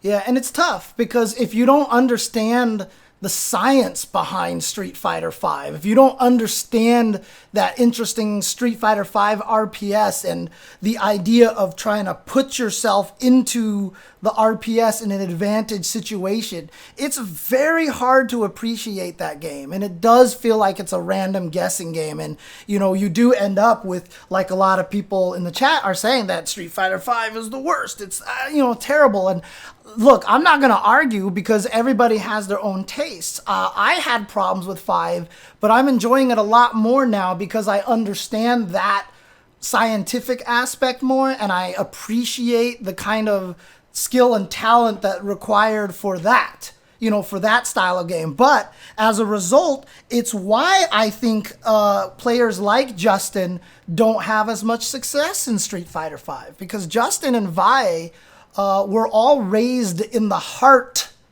period of fighting games. That the transition between heart and science was very, very clear. when we transitioned from Fudo to Infiltration winning Street Fighter 4 at EVO. Previous to that, it was all Heart. Heart was the main thing. Infiltration was probably the first real like scientist player to get to that point and start winning. And then Chen won the next year, who's another scientist player. And so we really got this very strong shift between Heart and Mind players. And then the way Street Fighter V was designed became even more beneficial to the Mind players, which is why in Season 1 a player like Infiltration was successful, and why players like Justin had a little bit more trouble afterwards, because, it was no longer a Heart game anymore. And that's where Justin, that is his biggest strength. That's not to say his mind and his body parts aren't, oh God, that sounded completely wrong. His mind and his body, factors aren't also very, very strong as well. But Heart is definitely his strength. He's so good at reading what people want to do and what people, feel like doing, that he was able to take advantage of that so well. And in Street Fighter V, you're going to have more success by being a random kind of player, by having that kind of, hey, I'm going to do this time. It felt like the right thing to do. Yeah. So it's interesting. It's interesting. Yeah. But it's weird because felt like the right thing to do sounds like a Heart thing, but like in Street Fighter V, you have to go against your heart and do, like, it felt like the right thing to do means you shouldn't do it and do the other thing in Street Fighter V more than any other fighting game. It's weird. It's a weird kind of shift. So, I mean, the things with Street Fighter V, I'm sorry, once again, we're going this tangent, is that Street Fighter V is very much a numbers-based game. You need to know the frame data. You need to know, oh, this is a meaty setup. Oh, this person can jab me, and then it doesn't matter if it hit me or I blocked it. They're like +2 or 3. They can walk up and throw me. And it's like every single thing leads to like a 50-50 situation. Not like to game, but every single thing leads to a 50-50 situation. You have to make that split-second decision of, all right, do I block or do I do something? Right. Yes. Yeah. Yes. And again, it makes it feel like it's random, but that's why you have to, what I always say is like, that's why you have to tell the story. You always have to tell the story that, and in this situation, I'm always going to throw. And then you change it up when you think they're going to do the thing to counter the throw. There's this little interesting change there. And again, I'm not going to be one of those people that's going to try to argue that 5 is better than 4 or whatever. I like all of them. I mean, even someone in the chat saying Third Strike is like the greatest 5. I actually don't even think Third Strike is that great. Like, I think it's good, it's fun, but it's not my favorite. Like, Super Turbo is the greatest fighting game, Street Fighter fighting game to me, and even I recognize how broken that game is. Every game is gonna have its champions. I don't mean like their best players, but like the people who are just gonna swear on their life that this is the game. Yeah, and a lot of the people who sit there and say, Third Strike is clearly the best. I mean, God, like, you haven't had to try to go through that giant swamp of Chen, Yun, and Ken, like at EVO during the 2000s. I did the count one time, and I think between like 3 or 4 top 8s, I think Chun was like half of the top 8s in that entire time. Like Ken was like a third of them. Yun was like a good chunk of them, and then there was Kokojin one time playing Dudley, and then there was KSK one time playing Alex. But it was literally just Chun, Yun, and Ken, Chun, Yun, and Ken, Chun, Yun, and Ken. When we watch it nowadays, people have gotten so good, and a lot of people just won't use Chun because she's boring. And so we see a lot of the cool new Makoto and Urien and Oro, and we're okay with unblockables now because we know how they need them to be competitive. But man, back in the day, dude, Third Strike, like, everybody was mad because all you would see is just Chun all day, and Ken, and Chun, and Ken, and Chun, and Chun, and Ken, and it was terrible. Oh, God. I need a loop of that, of just you saying Chun and Ken over and over and over again. There you go. Like it's Groundhog Day. Just, you just keep going the same day over and over again. Just, Chuns and Kens. Yeah, seriously. Oh man, but yes, Third Strike is beautiful animation wise. For sure, it's one of the best animated games. Had some good music in it too. I would argue some of the music, like the majority of the music, is probably not as iconic to me as Street Fighter 2. Probably because Street Fighter 2 as a franchise is super iconic. Yeah. And that's the thing too that a lot of people don't realize. You know, going back to that whole comment where I was saying that everybody played the game back then. You know, the penetration that Street Fighter 2 had into the social public consciousness was I still think was greater back then than it is now. People, when you talk to them about Street Fighter, they'll all remember Street Fighter 2. You know, every time I travel somewhere and I get a lift from an airport to the venue, guys always like, what are you here for? And I'm in the middle of BFE, right? Like, I'm just like in the middle of nowhere. And they're like, what are you here for? I'm like, oh, video game tournament? They're like, really? What games? And I'm like, Street Fighter 2? And they're like, oh, I remember that. That was the one with, you know, Aruken. You know, everybody remembered Street Fighter 2. It was G.I. Joe. It was a cartoon. It was a cereal. It was everywhere. You could not escape it. They got Jean-Claude Van Damme for the movie and everything. Like, it was everywhere. There was another ride that we were in the car with an Uber and like a bunch of us were sitting there and the guy was like, blah, blah, blah. This thing was named Vega. Not after the Street Fighter 2 character, mind you, but after, you know, Quentin Tarantino films or whatever. We hadn't even mentioned that we were there for Street Fighter at all. That was just, he just said it, you know, and we were like, it's funny that you mentioned that because, you know, and no, like everybody knew Street Fighter. My parents knew what Street Fighter 2 was. My dad has imitated Chun-Li going, yatta, before, you know, for fun.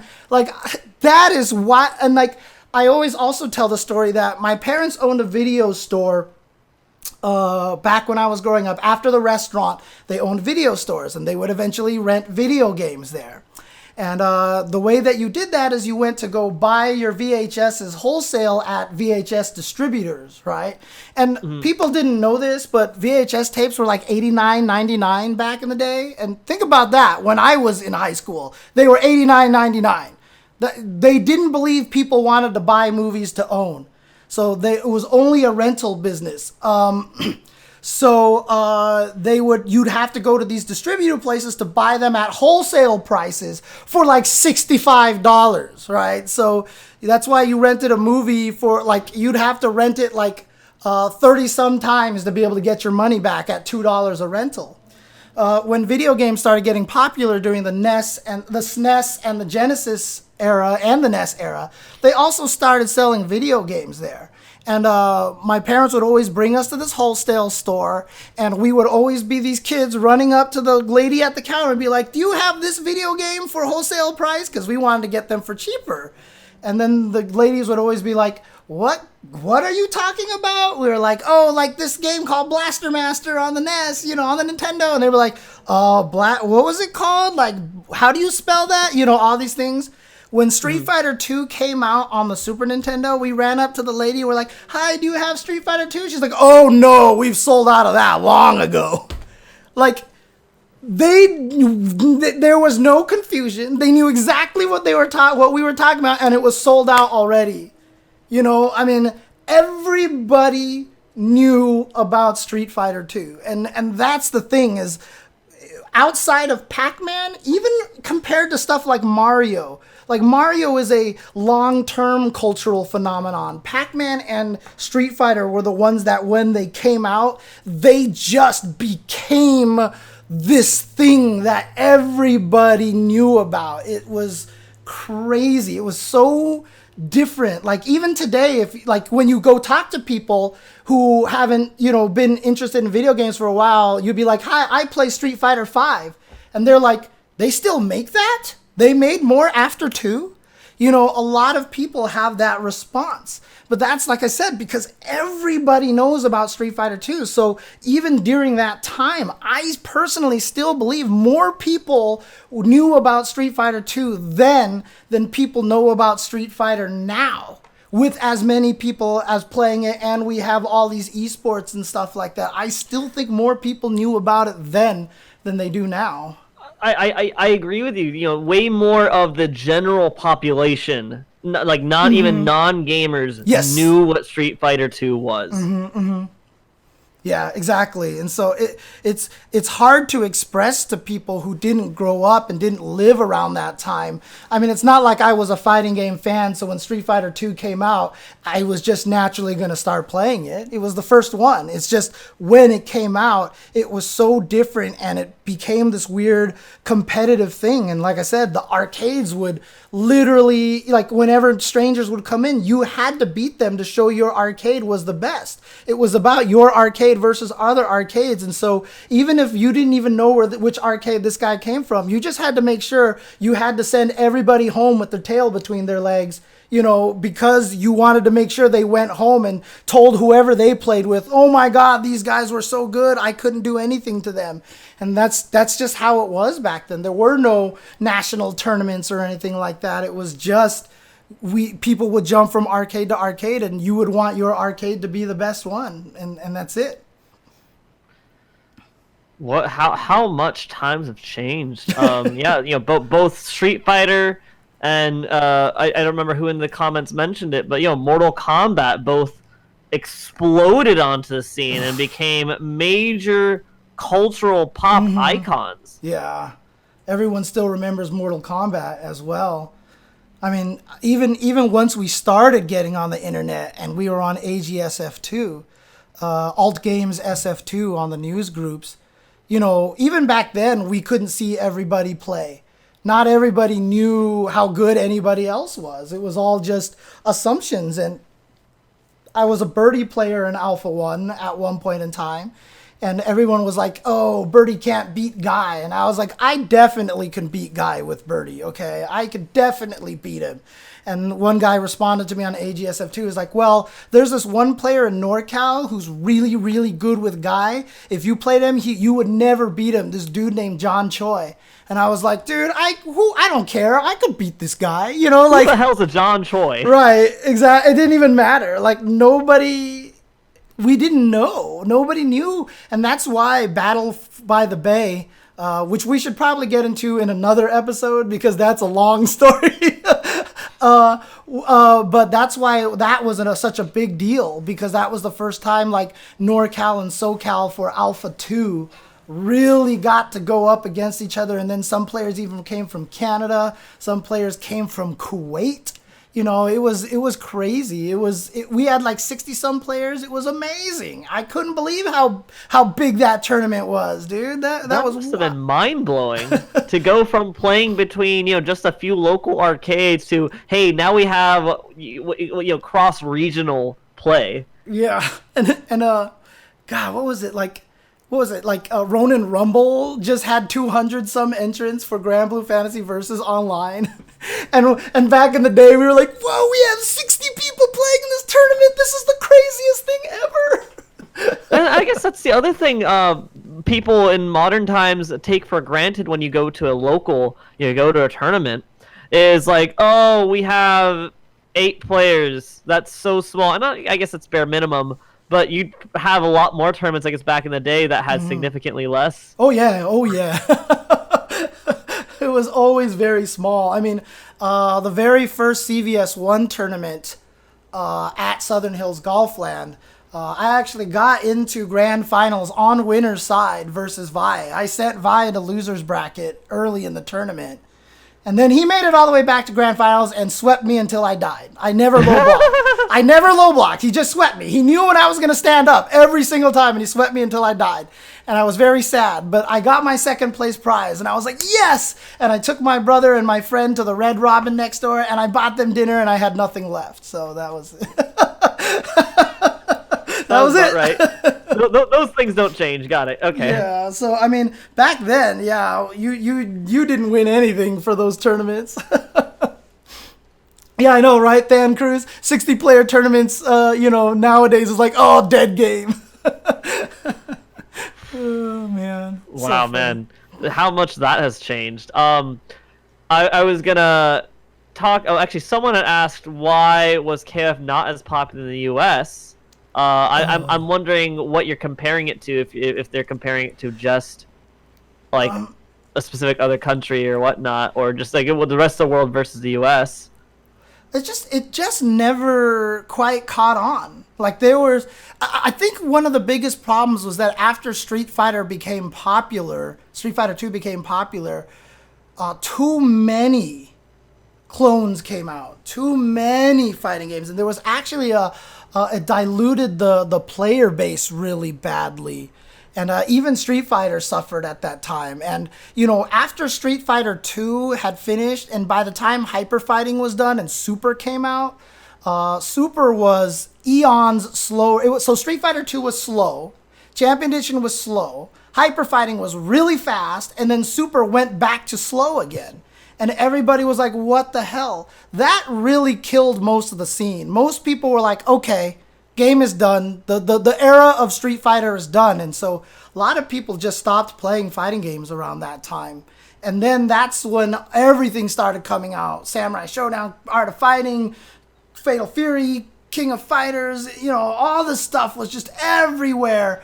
And so at that point, it just spread everyone so thin between games because you just played the one that it's not really that different than it is today. It feels like what we've been seeing in chat even today. But like everybody's always like, oh, if you're good at Samurai Showdown, you'd be like, Street Fighter 2 sucks.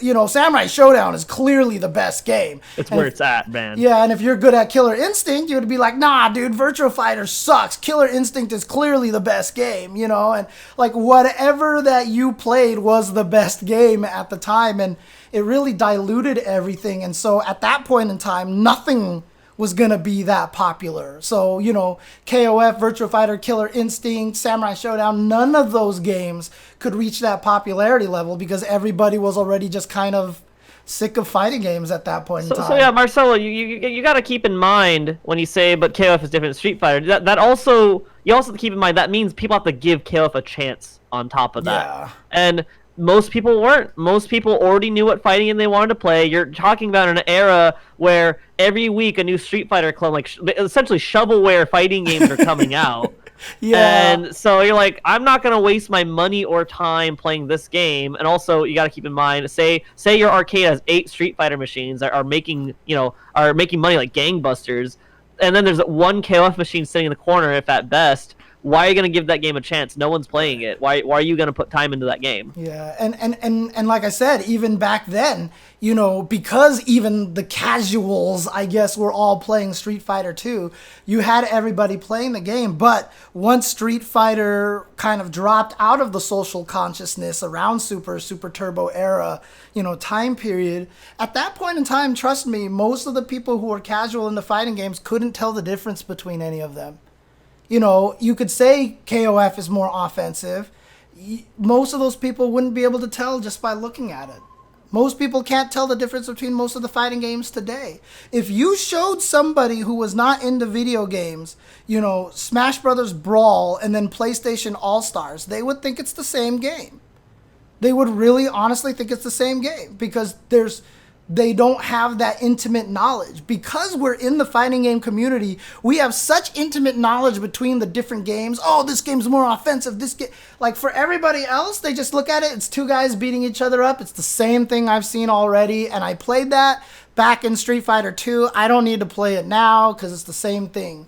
And that's just it. It's nobody had that kind of information to really make that kind of a judgment between the games. And like I said, I feel like a lot of that even still persists today. When you talk to, FPS players, MOBA players, those kind of other esports players, to them, fighting games are all just mashing buttons because that's what they remembered they did, right? Mm-hmm. And so even today, we still have that kind of problem that not a lot of people can tell the difference between all the fighting games.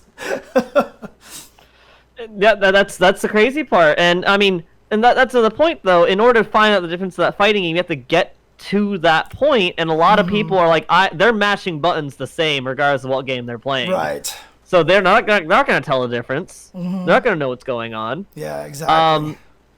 So there's that, and one more point to Marcelo DK. You got to keep in mind, it's not really especially because home ports weren't the same.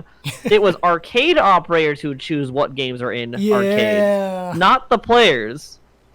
Yes, the player input was putting money into the machine. Oh, this game did well. Let me keep it in. Yeah, that's actually a really good point. See, this is why, like I said, this is really important because I don't even think about that anymore. But you bringing that up is such a strong point, is that you played whatever your arcade put in there. And you didn't have a choice. Nobody had the say. So whatever they put in there is what you ended up playing. It was very different back then. It's not like, I want to support Unist, I'm going to go buy Unist, or Uniclair. You know, I want to port Samsho, I'm going to go buy Samsho. It's very different. In fact, it was always interesting. One of the reasons why I got the job at the UCLA arcade is because I knew the manager so well already, because he saw me every day. And, you know, he would actually walk up to me a lot of the times and he'd be like, have you heard about this new fighting game? I'm like, oh, yeah. And he's like, what have you heard about it? Should I get it? Like, he would actually just take my advice because he knew I was so into the fighting games. And I still remember I used to work food services at UCLA, and I was like, I'm done with this. I need to do something else. I got to go work at the arcade because it's like the dream job. Everyone wanted to work at the arcade at UCLA because you could sit there and just hang out. And I always remember, too, because, like, there was always, like, I'm going off onto another tangent, but, like, you would always rearrange the arcade from time to time just to change things up, just to make it different and put fresh new takes on it. And at one point in time, the puzzle games were all near the cashier's desk where we would sit at and, like, give the change to everybody. And Eric, the manager, was like, hey, we're going to move everything. Let's move the puzzle games over there. And me and another guy who worked at the arcade were like, no. Leave the puzzle games here. Leave the puzzle games here. And he was like, okay. And so he did that. And we said that because all the girls would play the puzzle games. I see. But you know, when I went to go and ask him if I could work for the arcade, I would actually I walked into his office at one point and I was like, hey, Eric. He was like, hey, what's up, James? And I was like, are you guys hiring right now for the arcade positions? He's like, actually, no, we're not. And then he stopped and he looked at me. He's like, why do you ask? And I was like, oh, I kind of wanted to switch jobs and work here instead. And he was like, we'll make something work. So he got me in there just like that. So, you know, I mean, that's so cool. That is so cool. But I mean, back to the original point that sent me on these tangents, you know, it really was the arcade operator who decided which fighting games were to be played. And not only that, but location in the arcade made a big difference. Street Fighter 2 was always at the front of the entrance of the arcade because then you would get the crowds and the 33-inch machines and everybody would watch it over there. And, you know, whatever other game was always in the back if they weren't doing as well, you know.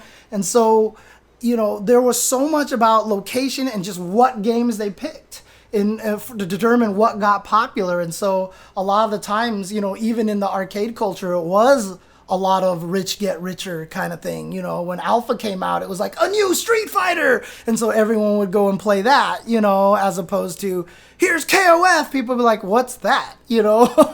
Yeah. And I never played that game. Oh, I had one dude in my old arcade, weird guy who played in the back or something. Like, you know, a game needs to be, especially a fighting game, it needs to have people playing in order to draw more people to play the game. Yeah, exactly. So it was a different time back then. It's not like we didn't have as much control over which communities thrived as we do now, you know. Mm-hmm. But it's all still driven through sales, right? And by sales, we kind of mean like numbers now, tournament numbers. The reason why Uniclair got into Evo and everything like that is because their tournament numbers just kept increasing. So, you know, as long as you support the game, it works. Yeah, support your game, support your locals. Mm-hmm. Like it's. I know it sounds like a broken record that people just say, like it's a thing that people just say, but no, there is a lot of truth behind it. Mm-hmm. Support your game, support your locals. It's what keeps it going. Yeah, one of my most retweeted tweets ever that I actually wrote myself was a tweet that I actually said, you know, the reason why, because people were mad that Melee made it into Evo. that one year, like 1 year. It was after the donation drive when it just came back, and they were like, "It's not a fighting game. Why is it here? Blah blah blah." And I actually just tweeted out. I was like, the reason why Melee is at Evo is because Melee doesn't need Evo, because their community is so strong that they've, created this big giant scene that Evo felt compelled to put the game in there. That's how it works a lot of the times. If you want your games to succeed, you have to show that you have a community outside of Evo, that you have the ability to build something. And that's what Undernight did. Undernight absolutely did that, and it got rewarded by putting it into Evo, and I couldn't be happier for it to be there.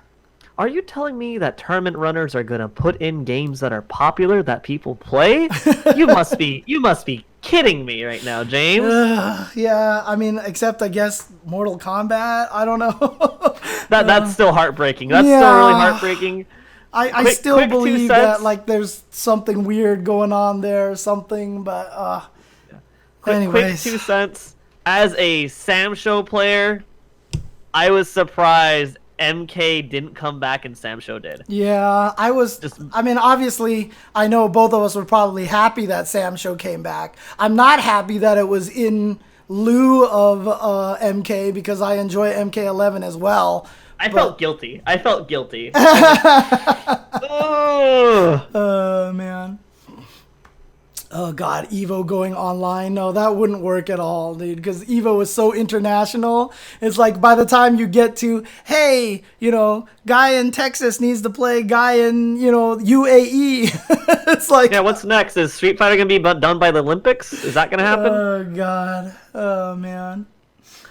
But no, it wouldn't happen. And I mean that's another topic. I don't know if we want to do that today, but just how much the internet has changed things, not just for matchmaking, gameplay, but tech, information.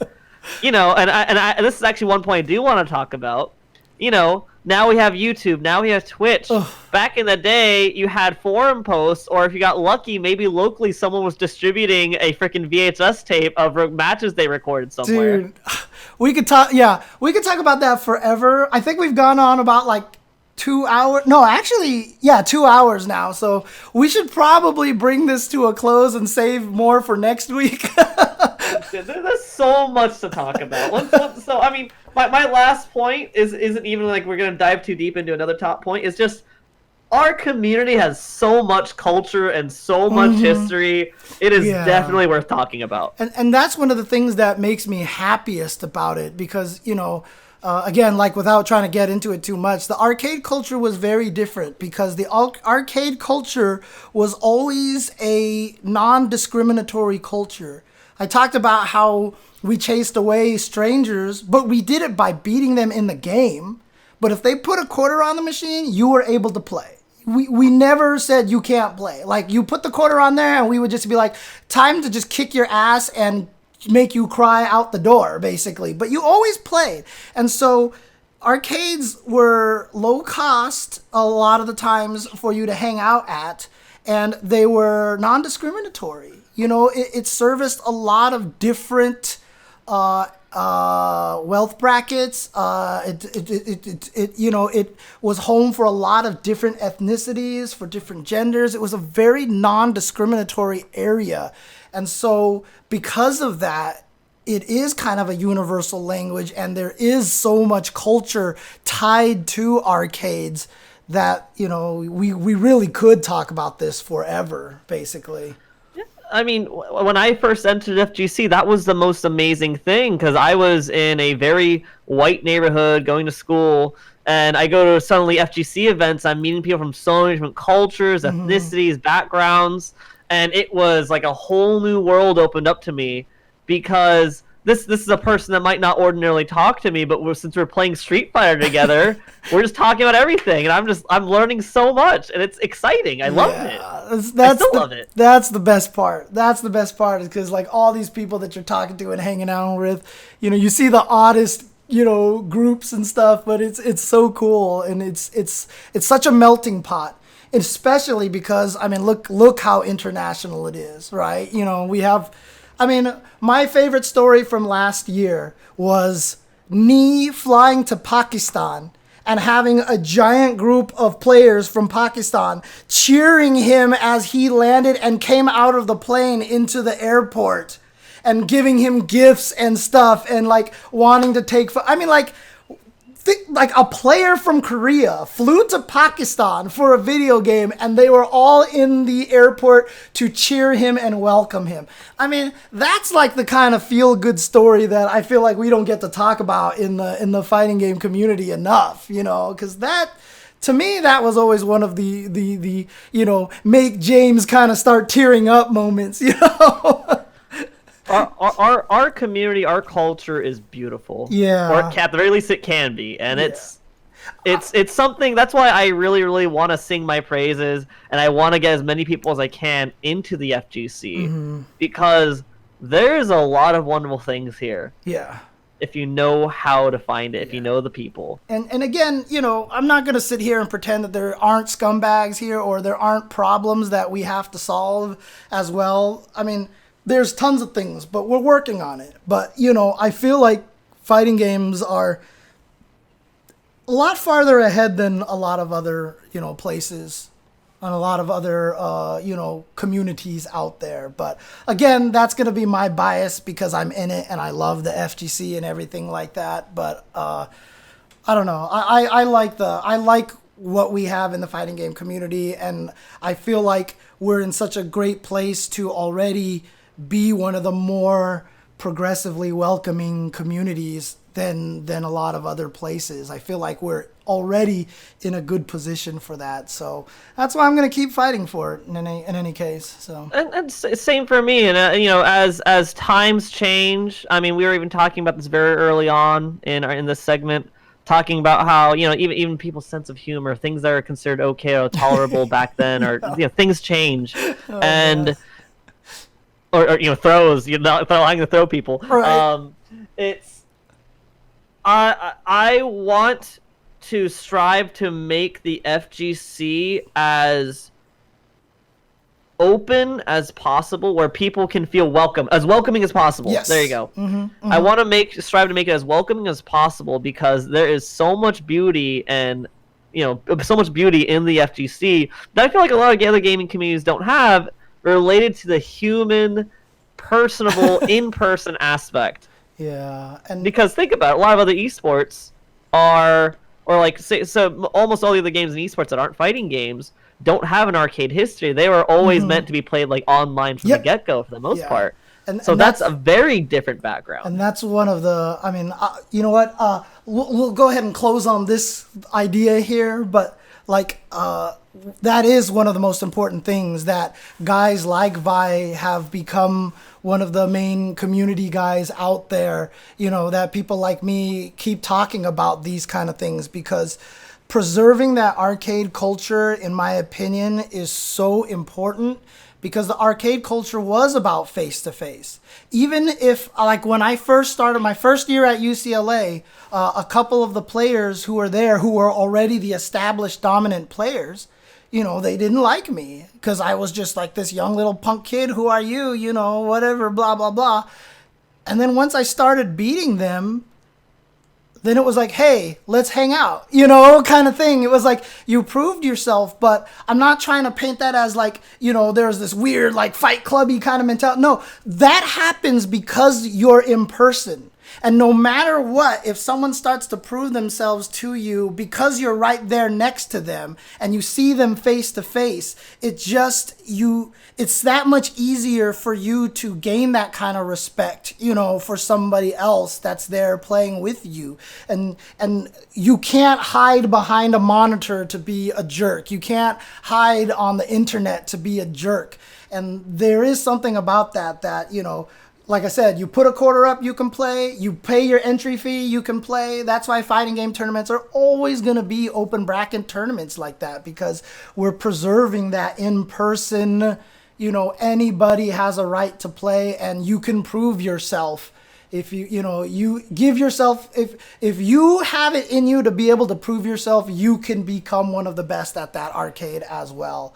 And it was awesome. It was great. And like I said, there were bad parts to it, but for the most part, my memories of Southern Hills Golfland, of all of us losing to Vi, taking turns, losing, my main memory is actually going to Norm's afterwards and all of us sitting there and talking, and me just talking to Vi, being like, why did you do this? Or what was I doing wrong? Like, what, like, you know, and we would just be talking strategies and everything like that. And Vi would just laugh at me and stuff, you know.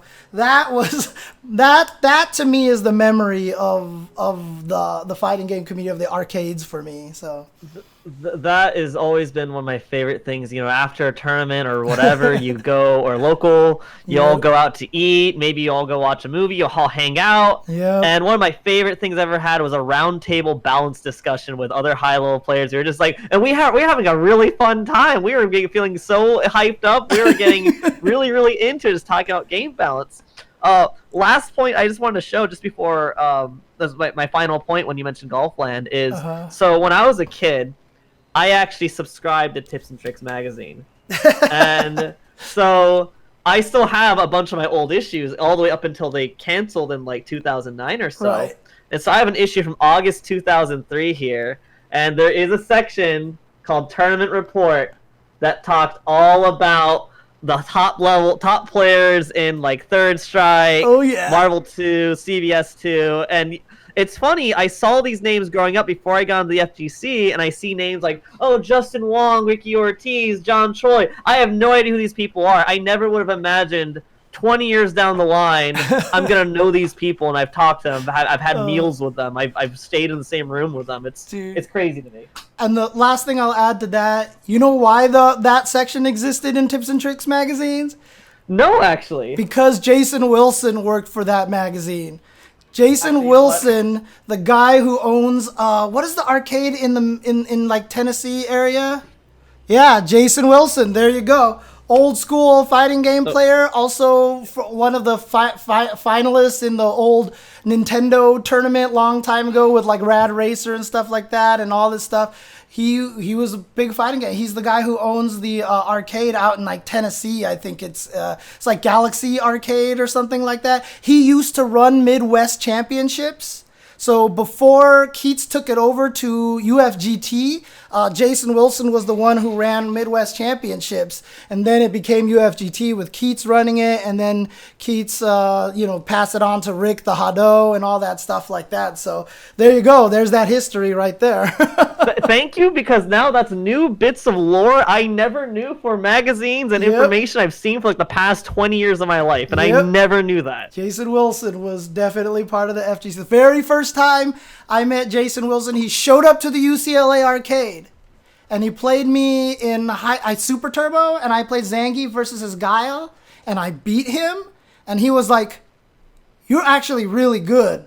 He's like, "I didn't know, we weren't sure if you were actually good." And I was like, "What the hell, you know who I am?" He's like, "Yeah, like my name is Jason Wilson and blah, blah, blah." Like he was telling me all that. And he actually went to UCLA for a while, and we played a bunch of times during like Third Strike and Alpha 3 days and stuff.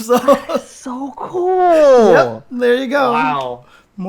Galaxy Arcade in Nashville. Thank you, Cone. Thank you. Wow. Dude, thank you, James.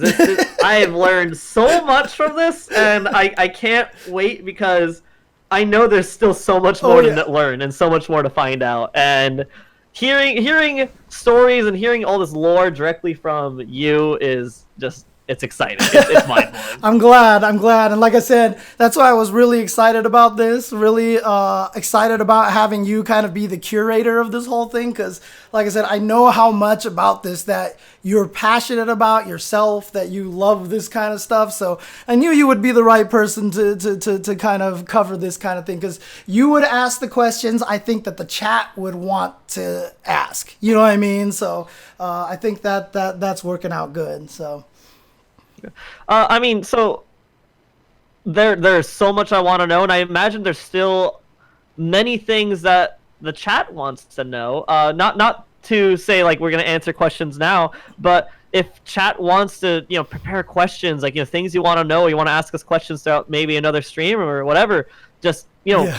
write those down, get those ready. Yeah. I'm pretty sure someone's gonna know something about what you want to know. Yeah, and if you're watching this on YouTube, just put your questions down in the comments below, and we'll try to go through some of those questions as well about old school fighting game stuff, and we'll have Cory curate a bunch of stuff. So I'll make you do the work, Cory. No, I'm just kidding.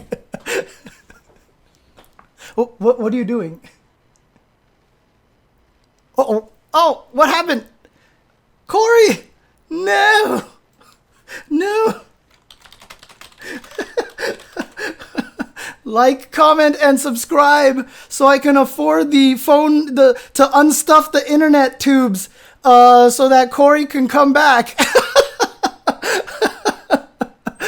All I saw on my end was Cory going, and then he disappeared. But see, like, subscribe, the more you guys subscribe here, I will definitely, treat Cory to a bunch of meals and all these things like that. We can keep this up. I can keep making content like this if you guys enjoy it. I've been trying to build up to more subscribers and everything, but if you guys are enjoying this kind of stuff, please subscribe, or donations, bits, gift subs, all those kind of things. Greatly appreciated. But thank you guys for watching. I guess I'm going to say goodbye on behalf of Cory Bell. He says he can't connect back to Discord anymore. I'm saying goodbye on your behalf. There we go. Let me see here. Did I get him back? Did I get Cory back?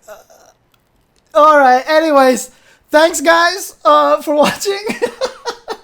Thanks guys for hanging out. Yeah, I know. I was like, hey, you can do all the work, and then he disappeared, and then he's gone. But we're gonna continue this. I'm gonna keep trying to do this every Monday at around this time, at around 5 o'clock. So if you guys enjoy this, make sure you follow, like, subscribe, do all that stuff for future episodes. And again, thanks for tuning in. Follow here on twitch.tv/jchensor for the Chensor Dynasty. I'm keep trying to come up with more content for you guys. Have a good night and peace out, everybody.